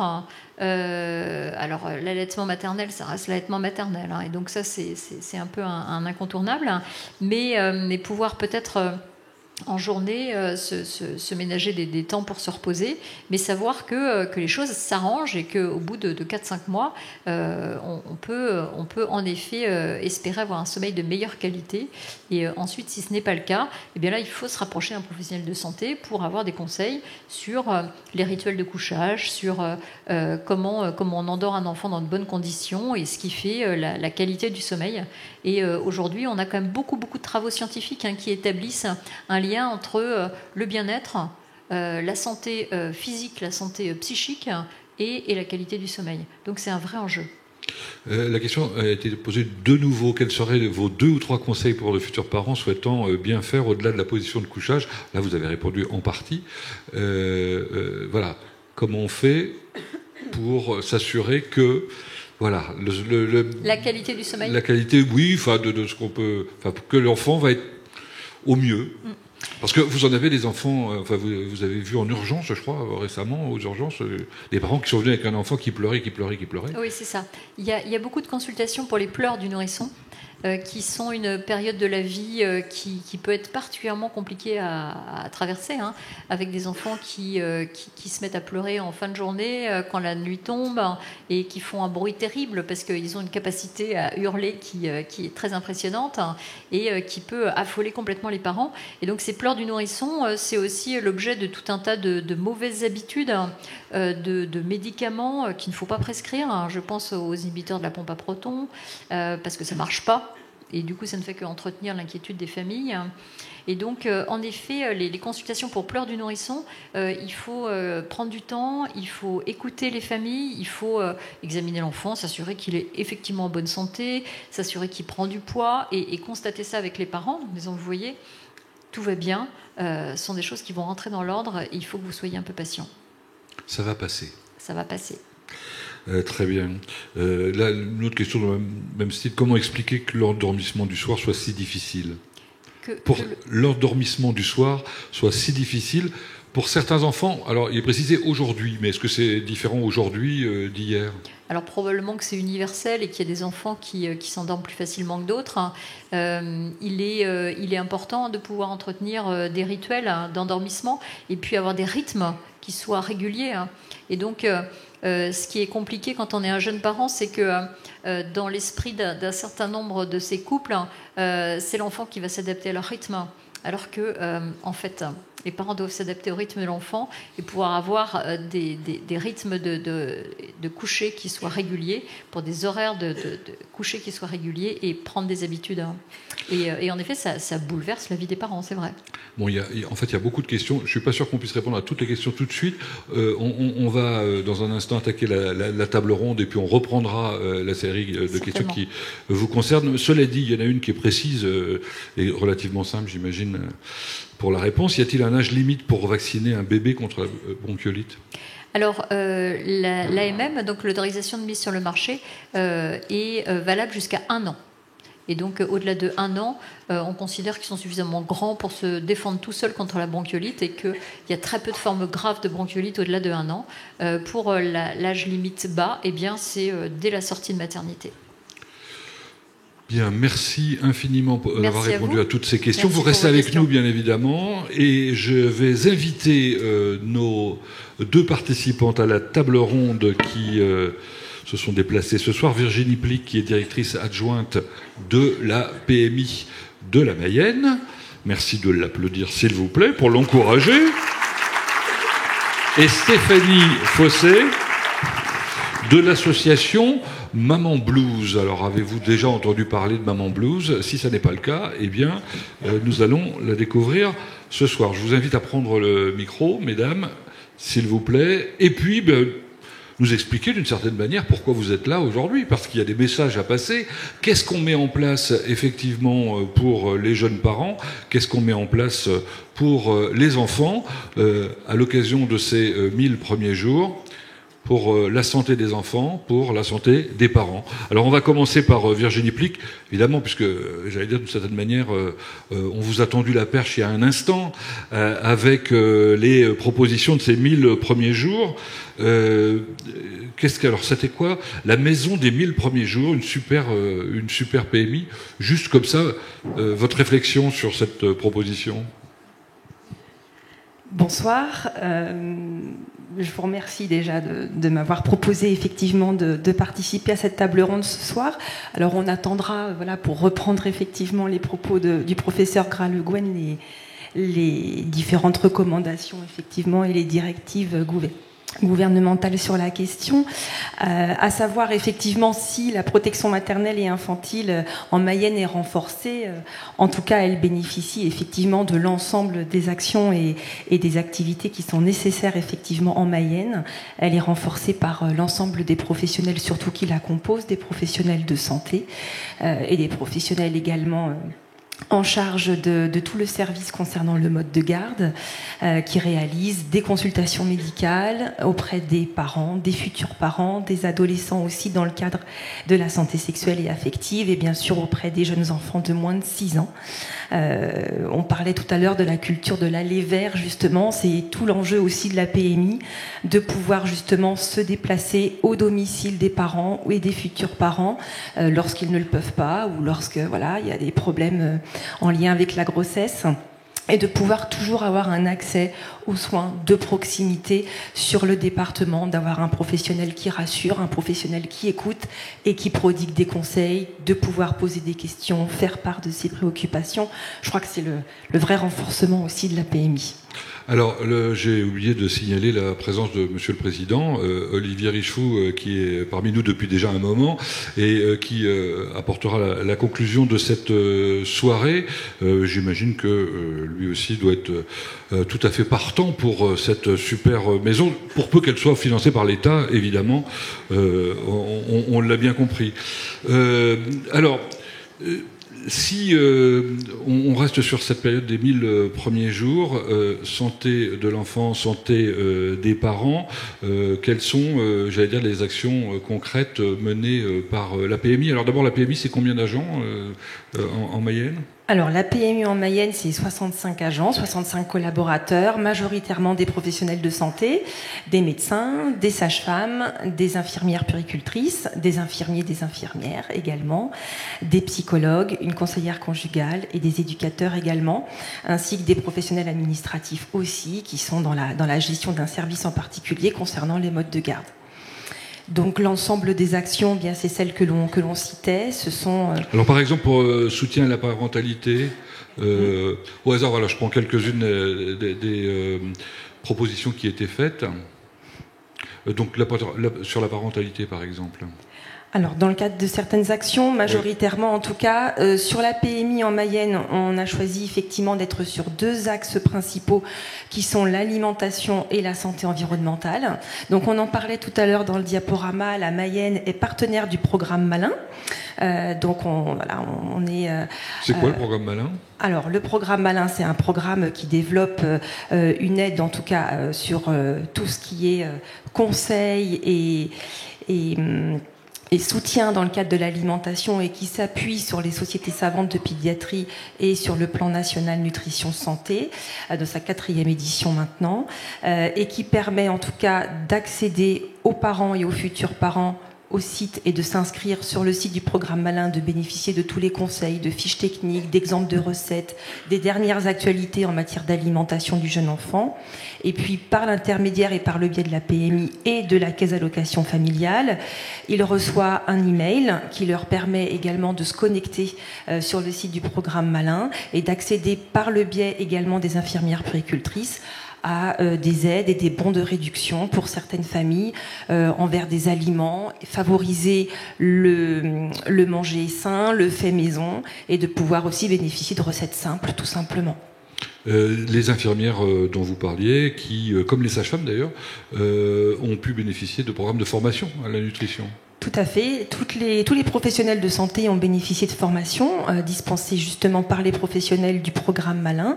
Donc elles ont toutes bénéficié de la formation socle, et puis elles auront dans l'année qui vient des formations un peu plus spécifiques sur certains régimes alimentaires, notamment des régimes végétaliens, des allergies, pour qu'elles soient des expertes aussi en alimentation.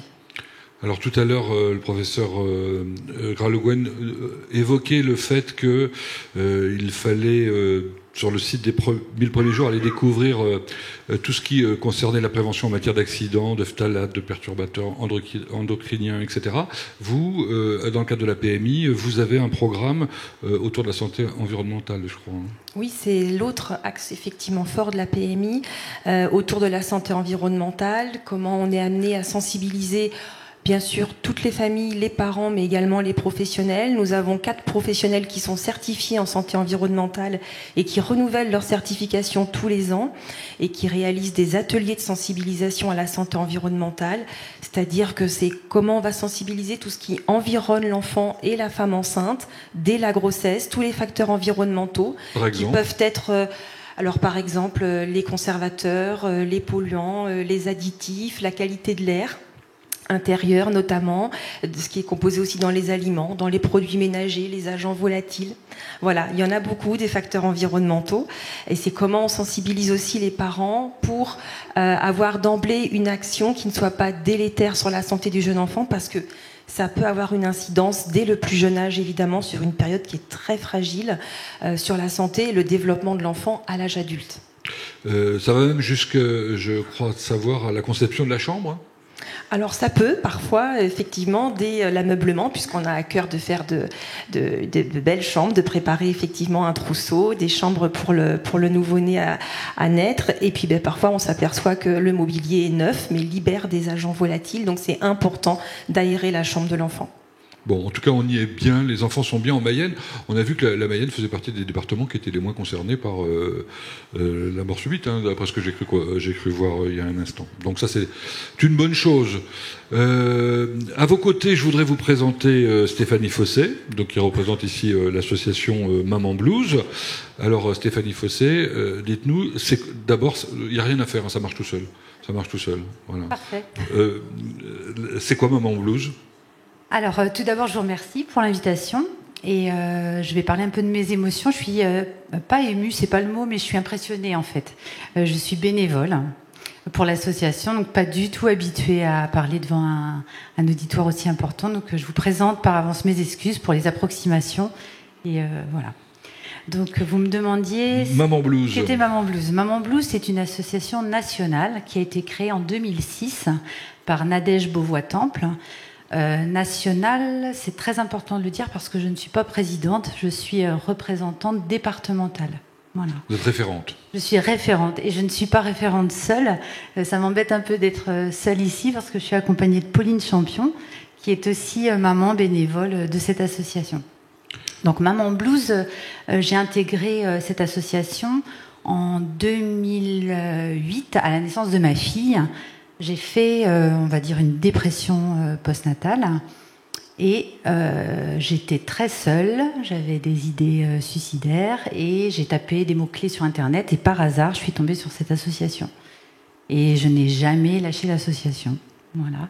Aujourd'hui, je milite au sein de cette association. Et si l'association s'est créée, c'est parce que justement la personne qui l'a créée a connu la même situation que vous. En l'occurrence, vous pouvez raconter son histoire ? Alors, Nadège Beauvois-Temple a sombré psychologiquement à la naissance de son 3e enfant. Elle avait été maman de 2 garçons pour lesquels la maternité ne lui avait pas posé de difficultés.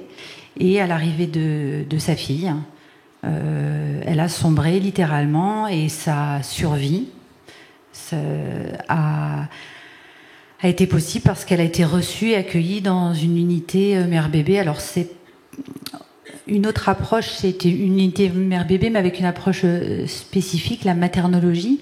À l'époque, c'était le professeur Delassus qui avait ce service sous sa responsabilité. Elle a été fermée. Et donc, elle a été hospitalisée. Elle a pu bénéficier d'un accompagnement sécure pour pouvoir s'effondrer complètement et pouvoir...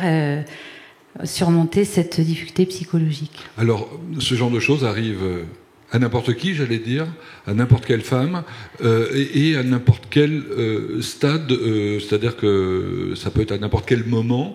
Ce qui est terrible, c'est que d'abord c'est tabou, ensuite ça se voit pas, et souvent les personnes concernées ne l'expriment pas non plus, et ne souhaitent pas l'exprimer, c'est ça ? Je ne sais pas si j'ai des choses à rajouter. C'est exactement ça, en fait. C'est que ça peut toucher toutes les catégories socio-professionnelles. Moi, j'étais plutôt d'une catégorie socio-professionnelle favorisée, privilégiée. De ce fait, quand l'infirmière puéricultrice est passée à mon domicile pour voir comment j'allais, j'avais déjà des idées suicidaires, j'étais très très mal, mais j'étais enfermée dans une cage de verre et je ne pouvais pas dire à cette professionnelle que je n'allais pas bien, en fait. J'allaitais ma fille au sein, j'étais souriante sûrement ou pas suffisamment. Ça ne peut pas se voir, en fait, si on ne va pas chercher Vous ne pouviez pas le dire non plus parce que c'était aussi, ça pouvait être une honte ou Alors oui, les sentiments qu'on peut avoir, ce sont la honte, l'incompétence. On pense qu'on est seul au monde à ne pas savoir y faire avec son enfant. Des affects tellement désagréables ou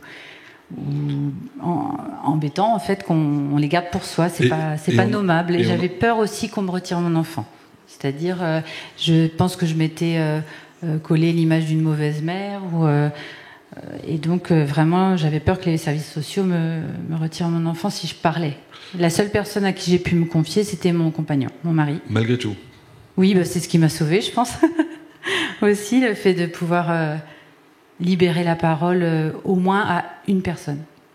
Alors, que fait l'association, alors, aujourd'hui ? Oui, alors l'association, elle est nationale, elle dispose d'un site internet, elle dispose d'un forum accessible 24 heures sur 24, 7 jours sur 7, des modératrices bénévoles, parce que cette association est portée uniquement par des mères ayant traversé elles-mêmes une difficulté maternelle.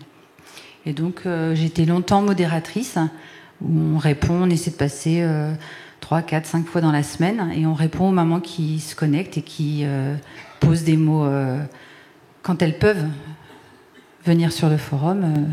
Elles cherchent de l'aide, elles cherchent à essayer de comprendre ce qui les traverse, et nous, on est vraiment là pour les réorienter le plus précocement possible vers des professionnels de soins psychiques.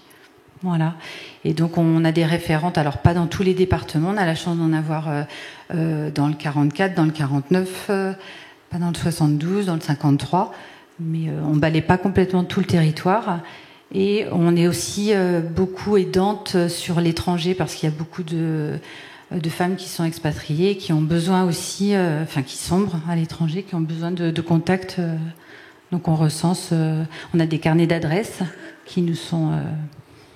qu'on travaille en fait sur le territoire, et on réoriente donc vers la PMI, vers les psychologues en libéral. Et on arrive toujours à trouver des solutions. Alors on arrive toujours à trouver des solutions. Le suicide maternel, c'est la première cause de mortalité entre la 6e semaine et les 1 an de l'enfant, donc c'est difficile de répondre à cette question. On est toujours sur le fil. Il y a des mamans qui mettent très longtemps à s'en remettre. Oui. Mais en tout cas, le pari, il est de rompre l'isolement, parce que c'est un facteur aggravant. Et puis de ne pas les laisser seuls. Mmh. Et puis de ne pas œuvrer tout seul dans son coin. C'est l'idée de travailler en partenariat avec la PMI, la maternité, les sages-femmes, les médecins généralistes, qui sont eux aussi bien en peine, parfois, quand ils ont une femme qui s'effondre dans leur cabinet. Ils viennent à nous parce qu'ils savent qu'on existe. Qu'est-ce qui se passe? Comment je fais pour accompagner cette personne? Bien, et puis bien évidemment, vous participez à des salons, vous participez, comme ici d'ailleurs. Oui, au maximum. Donc, pour essayer d'avoir le plus de visibilité possible, pour pouvoir informer au maximum. Vous n'avez pas encore de numéro vert ou quelque chose comme ça? Il n'y a pas de numéro vert, mais c'est le 3114 là qui me vient en premier, parce que le 3114, c'est ce qu'on peut proposer à une maman ayant des envies suicidaires. Voilà, mais il y a un mail. Nous, on a un mail aussi au niveau du relais départemental. On sait ce que ça représente en termes de volume, de pourcentage par rapport aux mamans, le nombre de mamans qui sont dans ces situations? Alors, plus d'une maman sur 5. Ah oui. Ah oui, c'est énorme. C'est absolument énorme. J'ai un autre chiffre en tête, 15 à 25%, mais je pense qu'il y a plein de mamans qui passent à travers les mailles du filet et qui ne sont pas accompagnées et qui ne savent même pas qu'elles traversent une difficulté maternelle. Et ce ne sont pas spécifiquement des mamans célibataires, par exemple? Alors ça peut être un facteur aggravant, mais non, pas spécifiquement. Non. Là aujourd'hui, ça me fait sourire parce qu'il y avait l'Assemblée Générale à Paris. Là. Non, nous sommes descendus à Lyon. Et il y avait il y a tous les âges aussi. C'est-à-dire que était présent dans le panel une femme âgée, en fait, auprès de nous. Était présent la maman d'une jeune femme qui s'était suicidée. Enfin, voilà, on fait communauté. Voilà. Bon, en tout cas, vous apportez ici un message d'espoir malgré tout pour les accompagner. Voilà, hein, on est bien d'accord. Oui, oui. On est bien d'accord. En fait, la chose qui peut-être me semblait importante, c'est de dire que moi, ce qui m'a vraiment peut-être pas permis de comprendre ce que je traversais, c'est qu'on avait oublié de me dire que je devenais mère physiologiquement, mais qu'on devenait mère aussi psychologiquement, qu'il y avait tout ce pan-là où il pouvait aussi avoir des bouleversements ou des questionnements. C'est aussi une naissance psychique. Voilà.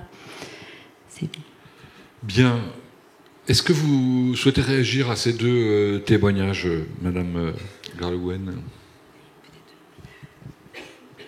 Oui, je voulais vous remercier pour ce travail extraordinaire que vous faites toutes les deux. Hein. La pérédance, on l'a cité rapidement tout à l'heure, c'est quelque chose de majeur. Hein. Et donc c'est une aide qui est pas par des professionnels de santé, mais par des gens qui ont déjà traversé ces difficultés et qui en effet sont des sources de réconfort et d'accompagnement majeurs. Donc bravo pour ce travail que vous faites. Et puis les PMI qui sont en effet, après 18 mois de discussion autour de la santé de l'enfant, on a quand même le sentiment que c'est le cœur de notre dispositif, c'est le cœur du système de santé de l'enfant. Avec les médecins généralistes qui sont les référents des familles, la PMI, c'est l'endroit où on vient chercher des informations, où on vient échanger quand ça ne va pas, où on est rassuré, accompagné, et ça jusqu'aux 6 ans de l'enfant, mais aussi avant la naissance de l'enfant, et puis aussi on a vu pour la vie sexuelle et affective, donc c'est un endroit majeur, incontournable de la santé de la femme et de l'enfant. Alors est-ce que tous les jeunes parents connaissent bien la PMI? Ça c'est peut-être pas sûr, Est-ce que tous les jeunes parents savent qu'ils peuvent frapper à la porte de la PMI? Alors, on le promeut en tout cas de plus en plus. On a la chance aussi de pouvoir intégrer un système de santé pluriel aussi sur le département, ce qui fait qu'on a aussi tout un réseau d'acteurs sur le domaine du soin et de la santé, ce qui fait qu'on est aussi relais. Que ce soit dès la maternité, par le biais des hôpitaux, par le biais aussi de la médecine libérale, par le biais des différents dispositifs et organismes aussi qui existent sur le département et qui permet justement de relayer cette information auprès des parents, des jeunes parents, pour faire connaître la protection maternelle et infantile. Oui. Une remarque d'ailleurs d'une éducatrice de jeunes enfants diplômés qui anime des séances prénatales d'accompagnement à la parentalité. Il n'y a pas que des professionnels de santé qui œuvrent dans la prévention, il faut le dire effectivement aussi. Bien, écoutez, moi je vous propose que vous participiez à votre tour. Vous avez toujours le QR code qui est à votre disposition pour poser des questions. Voilà, ça met pas de temps, ça va très très vite. Quelle formation pour les pères dans l'accompagnement de la maternité, par exemple, auprès des psychologues, pour aider de la meilleure manière possible? Vous avez 2 micros, chacune peut prendre un micro, il n'y a pas de problème. Voilà. Alors, est-ce qu'il y a de formation pour les pères dans l'accompagnement de la maternité? Alors, moi, ce que je peux dire tout de suite, c'est qu'il existe l'association Maman Blues, mais il n'existe pas à ce jour l'association Papa Blues, mais c'est exactement la même chose. Hein. Il y a des chiffres qui commencent à sortir là sur les dépressions des pères. J'ai vu 12-15%. Il y a un médecin de PMI là, qui a témoigné à la maison des maternelles et qui a dit que lui avait traversé cette épreuve-là et il témoignait. Donc voilà, après... Oui, je crois qu'il ne faut pas les oublier aussi, mais voilà. En tout cas, nous, on les accueille, on a déjà répondu. Je posais la même question à Madame Pic, mais il y avait une autre question qui arrivait juste derrière. Y a-t-il plus de dépression postpartum qu'avant, ou est-ce qu'on les diagnostique davantage aujourd'hui? Ça, ok. Je pense qu'aujourd'hui, en effet, le tabou est levé, qu'on sait que c'est un des symptômes qui peut arriver, et que la plupart des professionnels de santé, je pense en particulier aux sages-femmes ou en PMI, ont pris l'habitude de tester avec des scores qui sont très simples, et qui permettent en effet de pouvoir détecter les situations qui méritent de se faire proposer de l'aide. Donc, je ne sais pas pour autant s'il y en a plus, mais en tout cas aujourd'hui, les professionnels de santé y pensent et le dépistent assez facilement. C'est rassurant. Alors, je pensais juste, et après je vous laisse la parole, on parlait des 1000 premiers jours, et Maman Blues, la présidente a pu être détachée et répondre sur l'application. En fait, les parents avaient la possibilité de compléter l'échelle d'Édimbourg. C'est un questionnaire très très simple en 10 items, et au bout des 10 items, le père où la mère pouvait avoir vraiment un score, et au-delà de 7-8 était mis en lien avec la présidente d'association et redirigé après vers des professionnels. Donc on croise les doigts pour que cette application soit pérenne, mais voilà, ce sont des outils très concrets dont parlait le professeur. Alors, est-ce qu'on forme à l'accompagnement de la maternité les papas ? Alors on ne parle pas de formation à proprement parler, si ce n'est qu'on ne dissocie jamais, effectivement, c'est le père, la mère, c'est l'accompagnement du parent, c'est le soutien à la parentalité, évidemment. C'est-à-dire qu'on voit quand même beaucoup de papas qui accompagnent leurs femmes dans le cadre des consultations, qui sont également présents au domicile lors des visites, pendant la grossesse, bien sûr, et puis à la naissance de l'enfant. Donc ils sont systématiquement et pleinement intégrés à tous les conseils. Ils ont le loisir de poser aussi des questions.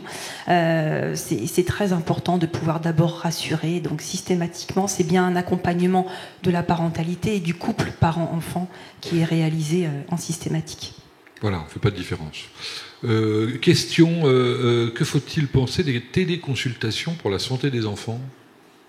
Téléconsultation, ça effectivement, c'est une révolution post-Covid, dans lequel il y a du bon et du moins bon. Et en effet, pouvoir avoir une téléconsultation avec un médecin qu'on connaît déjà, qui suit un enfant, et pour lequel on a une question précise ou une inquiétude particulière, c'est tout à fait adapté. Maintenant, se connecter avec un médecin qui est à l'autre bout du monde pour une fièvre ou des prescriptions de médicaments, je pense aux antibiotiques, je pense à tous les psychotropes, tous ces médicaments qu'on ne devrait pas prescrire en téléconsultation, ça c'est une vraie mauvaise idée. Et donc il faut en avoir un bon usage. Et ça, c'est comme tout le reste, je pense que ça s'apprend. Et l'idéal, c'est quand même de pouvoir être en téléconsultation avec une équipe qu'on connaît. C'est clair. Alors là, cette fois-ci, on ne parle pas de téléconsultation, mais de consultation en PMI. Quel est le délai d'attente, me demande-t-on ? Alors sur du délai en tant que tel, alors pour ce qui en tout cas concerne la vaccination et le suivi médical de l'enfant réalisé par le médecin et l'infirmière puéricultrice, ça dépend aussi, et c'est dépendant un peu du schéma vaccinal de l'enfant, si ce n'est que les enfants sont vus en tout cas dans le maximum de ce que les professionnels de santé peuvent faire sur le plan du suivi médical. Et puis dès lors que les professionnels de santé et les professionnels de prévention en tout cas sont sollicités avec une demande bien nommée en tout cas par le parent, il y a une réponse rapide de la part des professionnels. On va revenir à des questions qui vous sont plus adressées. Il semble y avoir moins de kinés respiratoires prescrites en cas de bronchiolite. Pourquoi ? Alors ça, c'est un sujet que les Français aiment bien, la kiné dans la bronchiolite. Ah bon ? Et en effet, il y a des recommandations qui ont été réécrites par la Haute Autorité de Santé en 2019 qui venait actualiser des recos qui avaient déjà 20 ans. Et dans lequel, en effet, on était les seuls au monde à faire de la kinésithérapie respiratoire. On s'était auto-convaincu quelques années plus tôt que ça pouvait peut-être servir. Et puis c'était devenu, il y avait une dérive, c'était devenu systématique. C'était le traitement de première ligne de la kiné. Sauf qu'on n'avait jamais de travaux qui avaient montré son intérêt. Donc il y a quelques études qui ont été menées à l'hôpital sur des enfants qui étaient hospitalisés pour bronchiolite et qui étaient tirés au sort pour en avoir ou pas, de manière à l'aveugle, puisque les enfants étaient pris en charge par le kiné et on ne savait pas s'il avait fait la séance ou pas. Donc il s'est avéré que ça n'avait pas d'impact sur la durée d'hospitalisation, sur le sevrage en oxygène, ni l'amélioration des symptômes. Et donc cette étude a mis un terme à la kinésithérapie pour les enfants hospitalisés. Et faute de preuves pour les enfants en ambulatoire, eh bien, cette pratique n'a pas été recommandée par la HAS en 2019. Et donc, tollé de nos collègues kinésithérapeutes, qui étaient en première ligne, en effet, de manière intensive tous les hivers, et qui ont vécu ça comme quelque chose qui était extrêmement délétère pour leur profession, alors que, bien au contraire, on a tellement besoin d'eux pour tous les troubles du neurodéveloppement, pour des centaines d'indications chez l'enfant, que si on peut les dégager de missions où leur rôle n'a pas l'air évident en termes positifs et les réorienter vers des missions autrement plus utiles, je pense que ça serait vraiment formidable. Voilà qui est clair. Une question qui revient plusieurs fois. Les assises permettront-elles aux infirmières puéricultrices d'exercer en libéral ? Alors, la demande a été portée à l'occasion des assises par les infirmières puéricultrices. La demande portait aussi sur la réingénierie de leurs études, de manière à ce qu'elles puissent, comme les infirmières, accéder au statut d'IPA et pouvoir avoir un niveau qui soit un niveau considéré comme un niveau M2. Et donc, des travaux sont en cours, puisqu'il y avait, vous l'avez vu dans les pilotes des assises, il y avait un enseignant universitaire en puériculture et un infirmier puériculteur qui se sont emparés de ce sujet, et donc des discussions sont en cours avec le MESRI, donc le ministère de l'Enseignement supérieur et de la Recherche, pour travailler sur ce point. Alors, les questions vont dans tous les sens, on est bien d'accord. Pourrait-on imaginer des pictogrammes femmes enceintes sur l'alimentation, comme pour l'alcool que vous avez montré il y a un instant ? Alors, en matière d'alimentation, c'est compliqué, puisque il y a quelques produits qui ne sont pas recommandés chez la femme enceinte. On pense à la charcuterie, on pense au poisson fumé, on pense à certains fromages qui ne sont pas pasteurisés.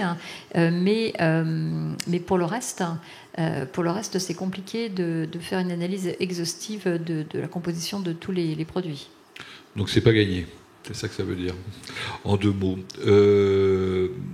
La prise en charge psychologique des fausses couches pourrait-elle être améliorée pour atténuer le stress lié aux périodes périnatales ? Alors ça, c'est quelque chose dont on manque cruellement dans nos maternités. C'est des équipes de psychologues.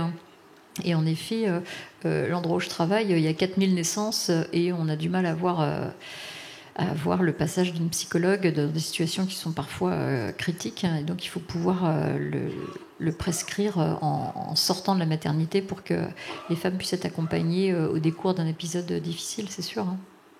Puisque vous parlez de maternité, il y avait une question qui était: que pensez-vous des fermetures de maternité ? Sont-elles un risque pour la santé de l'enfant ? Alors, je vous le disais, c'est le travail du Sénat qui est en train de travailler sur cette question. Et dans l'esprit de beaucoup de nos concitoyens, la sécurité en matière de maternité, elle tient à la proximité. Plus on est proche, plus on se sent en sécurité. Et dans les faits, c'est pas tout à fait ça. puisque si on est proche d'une maternité, mais pour lequel il n'y a pas d'anesthésiste, il n'y a pas de pédiatre, hein, ou alors, je pense à une maternité près de chez moi, l'obstétricien a 72 ans et fait 10 gardes par mois, et le pauvre homme est totalement épuisé, et ben, en fait, c'est proche de chez vous peut-être, mais c'est pas ça la sécurité. Donc il faut qu'on puisse trouver un compromis de manière à ce que les naissances se fassent dans des endroits où, s'il y a besoin, il puisse y avoir l'intervention de l'anesthésiste, de l'obstétricien, du pédiatre. Et on en veut pour exemple des territoires qui sont un peu à l'écart.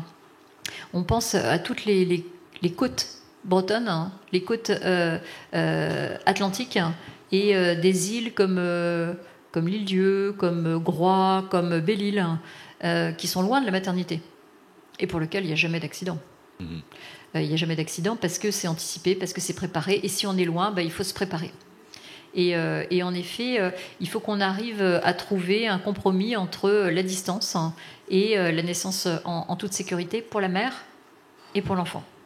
Et donc, ce qu'on sait, c'est que dans les petites maternités où le volume de naissance n'est pas très important, eh bien, le risque d'accident est de l'ordre de 1 pour 1000 naissances à peu près.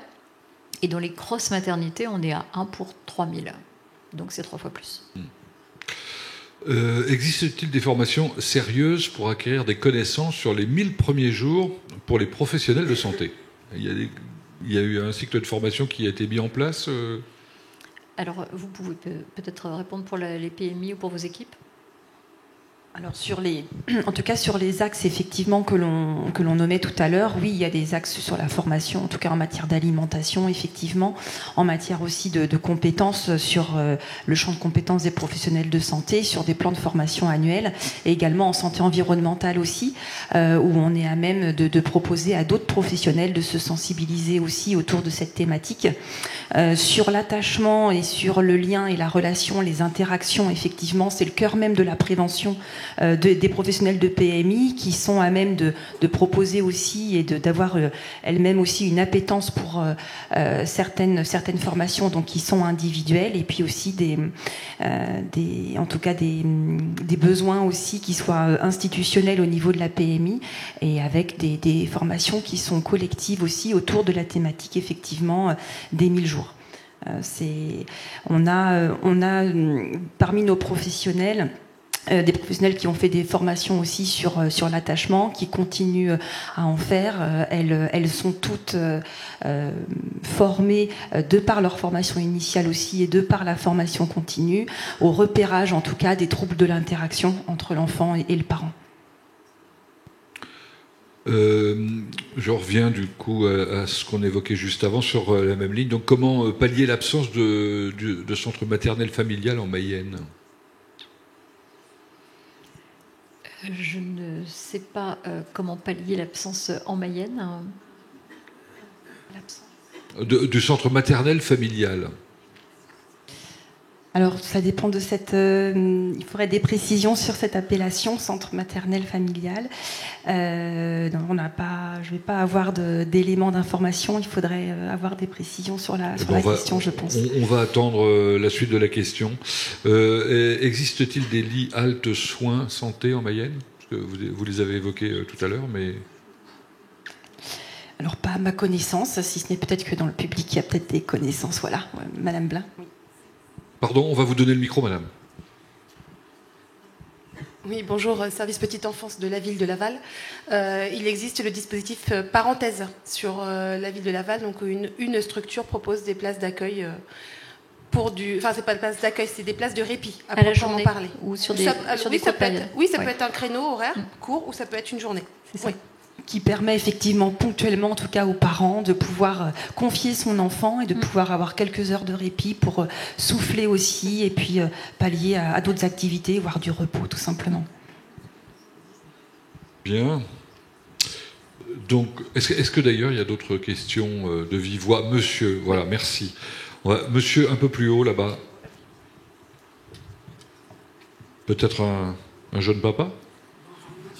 Pas encore ? Bon, ça viendra. Un jour, peut-être. Bonjour, je suis étudiant kiné. Ah, d'accord.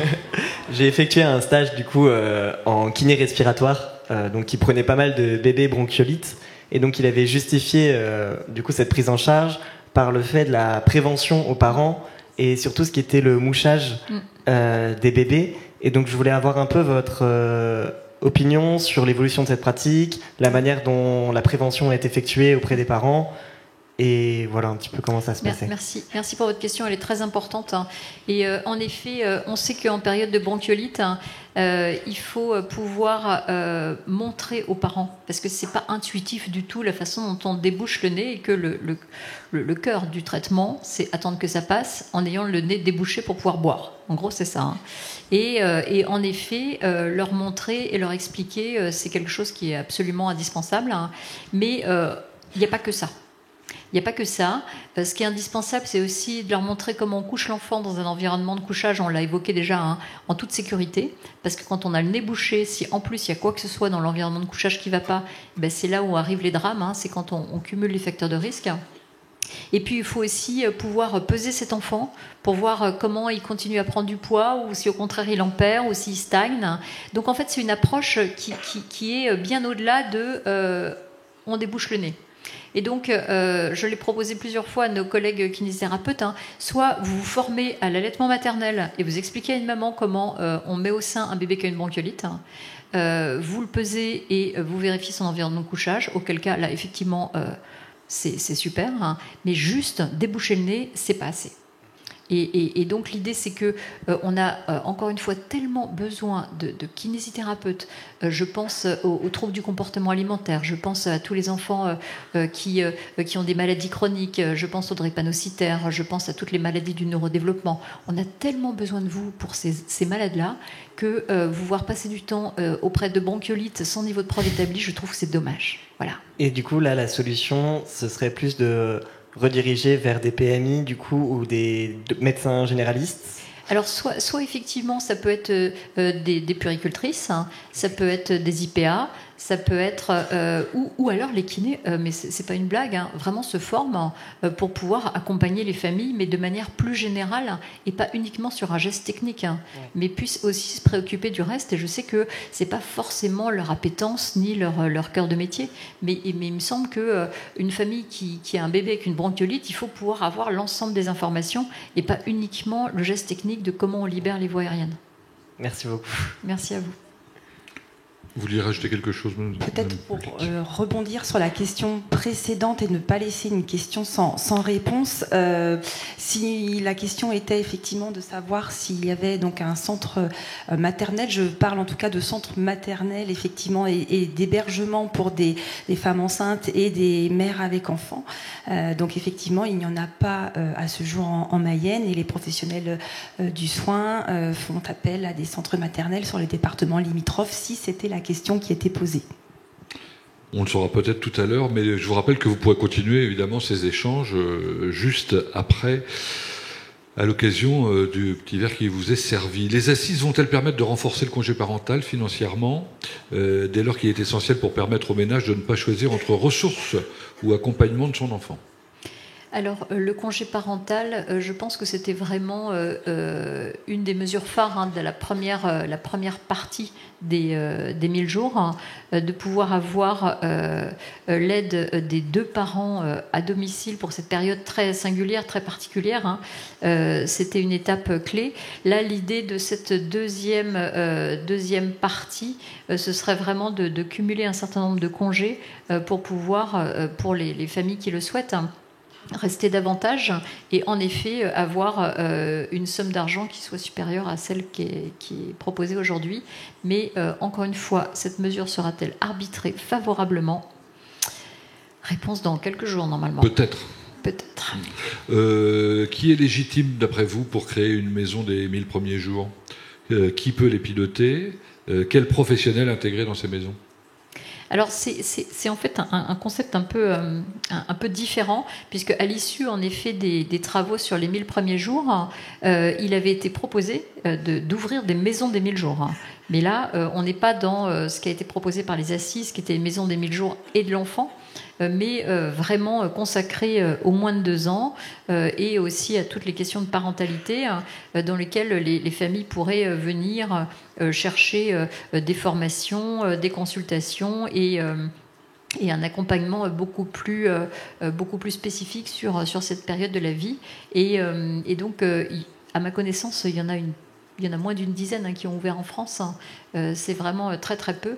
Et aujourd'hui, la proposition qui est faite, ce serait vraiment plutôt de transformer nos PMI chéris en les renforçant et en leur permettant d'avoir ce rôle, mais pas que. Ouais, ça me paraît une bonne idée. Ça pourrait être une bonne idée. J'ai juste dit ça me paraît. Bon, voilà. Question d'un parent concernant l'alimentation des petits. Pourquoi en quelques années tout a changé? On introduit maintenant tous les aliments d'un coup? Alors ça, la question de l'alimentation, c'est en effet une question qui est particulièrement singulière parce que, je vous l'accorde, ça change beaucoup. Ça change beaucoup. Pendant très longtemps, on a dit jusqu'à 6 mois là, que du lait. Alors que 10 ans avant, on disait qu'il fallait diversifier au bout de 3 mois, et puis que là, de nouveau, on commence à diversifier précocement. Les connaissances évoluent. Il y a aussi une question de mode, je pense. Ce qui est sûr, c'est que la proposition qui est faite aujourd'hui d'introduire plus précocement les aliments, c'est aussi celle de lutter contre les allergies et de pouvoir petit à petit introduire des protéines qui permettent de limiter le risque de réaction allergique. Mais en effet, ça fait partie de ces choses pour lesquelles on a des pratiques changeantes, je vous l'accorde. Enfin, cela dit, les grandes règles depuis très longtemps n'ont pas changé, on est d'accord sur l'ensemble des mesures, on va dire à prendre avec les enfants, il n'y a pas eu de révolution. Non, les grandes règles en matière d'alimentation de l'enfant, c'est que l'idéal, c'est l'allaitement maternel, que si on ne souhaite pas allaiter, c'est pas du tout quelque chose qu'il faut pouvoir stigmatiser, mais au contraire accompagner vers un allaitement artificiel et pouvoir introduire la diversification à partir de 4 mois. Très bien. Ça me surprend énormément, personne n'a évoqué l'histoire des écrans. Parce qu'en général, c'est le genre de sujet qui vient immédiatement, ce qui est normal, parce qu'on voit effectivement des parents qui, j'allais dire, mettent les enfants, même avant 2 ans, devant des écrans. Ça, c'est totalement interdit, j'allais dire, c'est ça ? Alors, ça faisait partie des mesures proposées par les assises. C'était d'interdire les écrans avant 3 ans. Bon. On va peut-être se retrouver juste avec un logo, un pictogramme interdit avant 3 ans. Vous avez entendu notre président qui a demandé à ce qu'un groupe de spécialistes travaille sur le sujet, qui doivent nous donner des préconisations là, très rapidement. Il a oublié d'y mettre des pédiatres, mais bon, c'est pas grave. Il a probablement mis plein de gens très savants qui vont nous faire part de leurs travaux. Mais en effet, on sait bien que c'est une solution facile pour être tranquille, mais que c'est une vraie mauvaise solution. C'est clair. Bien, mais écoutez, je pense que, mesdames, on va pouvoir vous remercier et vous applaudir. Madame Christelle Gras-Le Guen, Virginie Plic et Stéphanie Fosset, de nous avoir apporté toutes ces informations. Vous restez avec nous un instant pour la conclusion de cette opération, de ces 2e rendez-vous de la santé. Un mot avant de laisser la parole à Monsieur le Président. Je vous rappelle que se poursuit la proposition de rencontre sur les stands des différents partenaires, la PMI évidemment, Maman Blues, la CPAM, l'ARS, la Ville de Laval, l'association du pain sur la planche, le CPIE, ainsi que l'UDAF. Monsieur Richefeu, je vous laisse conclure. Monsieur Richefou, pardon. Oui, comme fou. Oui. Non, vous inquiétez pas, je suis habitué au jeu de mots sur mon nom. Bon, c'est plutôt un grand-père qui va vous parler, peut-être d'ailleurs, qui a la chance d'avoir 6 petits-enfants en pleine forme, dont 2 sont nés à l'étranger. un en Suisse et un autre aux Pays-Bas, et 4 autres en France. Mais pas dans le même département, nécessairement. Moi, je vais vous dire d'abord la fierté en Mayenne que nous avons d'avoir une PMI extrêmement performante, extrêmement engagée, hein, plus de 60 professionnels, pour un département qui compte 3000 naissances, malheureusement seulement 3000 naissances par an. Nous en avons compté 5000, une dizaine d'années environ. Mais effectivement, cette baisse démographique touche, comme vous l'avez rappelé tout à l'heure, toute la France, même si on avait un peu d'avance par rapport aux pays européens. Et donc j'ai le sentiment, à travers les éléments nationaux auxquels nous avons accès, que en Mayenne, la quasi-totalité des enfants sont vus par la PMI, ce qui est loin d'être le cas dans tous les départements français. Et donc la PMI est quelque chose pour nous d'essentiel, parce que c'est un élément qui touche aux enfants, bien évidemment, et qui touche, je crois, moi j'en suis sûr, à l'attractivité de notre territoire. Aujourd'hui, le fait d'avoir un accompagnement de qualité, alors même si tout est perfectible, hein, et les choses peuvent toujours être encore plus performantes, fait partie, comme des modes de garde, des questions qui peuvent être un choix pour des familles d'accueillir un enfant en leur sein. Je suis sûr que quand on est en région parisienne et quand on voit les galères pour avoir des enfants en région parisienne, des modes de garde, je suis pas sûr que ça encourage forcément des familles à avoir des enfants. Et quand on peut savoir sur un territoire qu'il y a à la fois des modes de garde diversifiés et nombreux, comme c'est le cas en Mayenne, et qu'il y a des services PMI qui sont, je crois, au rendez-vous, c'est encourageant. Si seulement nous pouvions avoir, en termes de médecine, le même niveau, on ne demande pas à avoir un CHU, hein, bien évidemment, mais le même niveau de médecine, on en serait très heureux, en effet. Donc ça, c'est le premier point qui me semble essentiel. J'évoquais tout à l'heure mon cas personnel. C'est vrai que j'ai trouvé beaucoup de différences, notamment aux Pays-Bas, où le nombre de nuits passées à la maternité ne se compte pas sur les mains d'une doigt, puisque ça peut être aucune nuit. Mais qu'en revanche, l'arrivée au domicile, il y a 2 personnes qui sont présentes et qui sont au service de la famille. Voilà, donc c'est des modèles différents des nôtres, même si aujourd'hui on sait qu'on réduit la durée du séjour dans une maternité. Voilà, c'est quand on est grands-parents, en tout cas, c'est des choses que l'on regarde avec sans doute un peu plus de distance et d'inquiétude quelquefois quand on a le sentiment qu'on a normalement en France un modèle performant, mais je ne crois pas qu'il y ait plus d'accidents effectivement dans les pays qui ont cette technique-là. Il y a un sujet que vous avez posé qui moi m'interpelle, m'inquiète, et c'est le sujet de la place des maternités.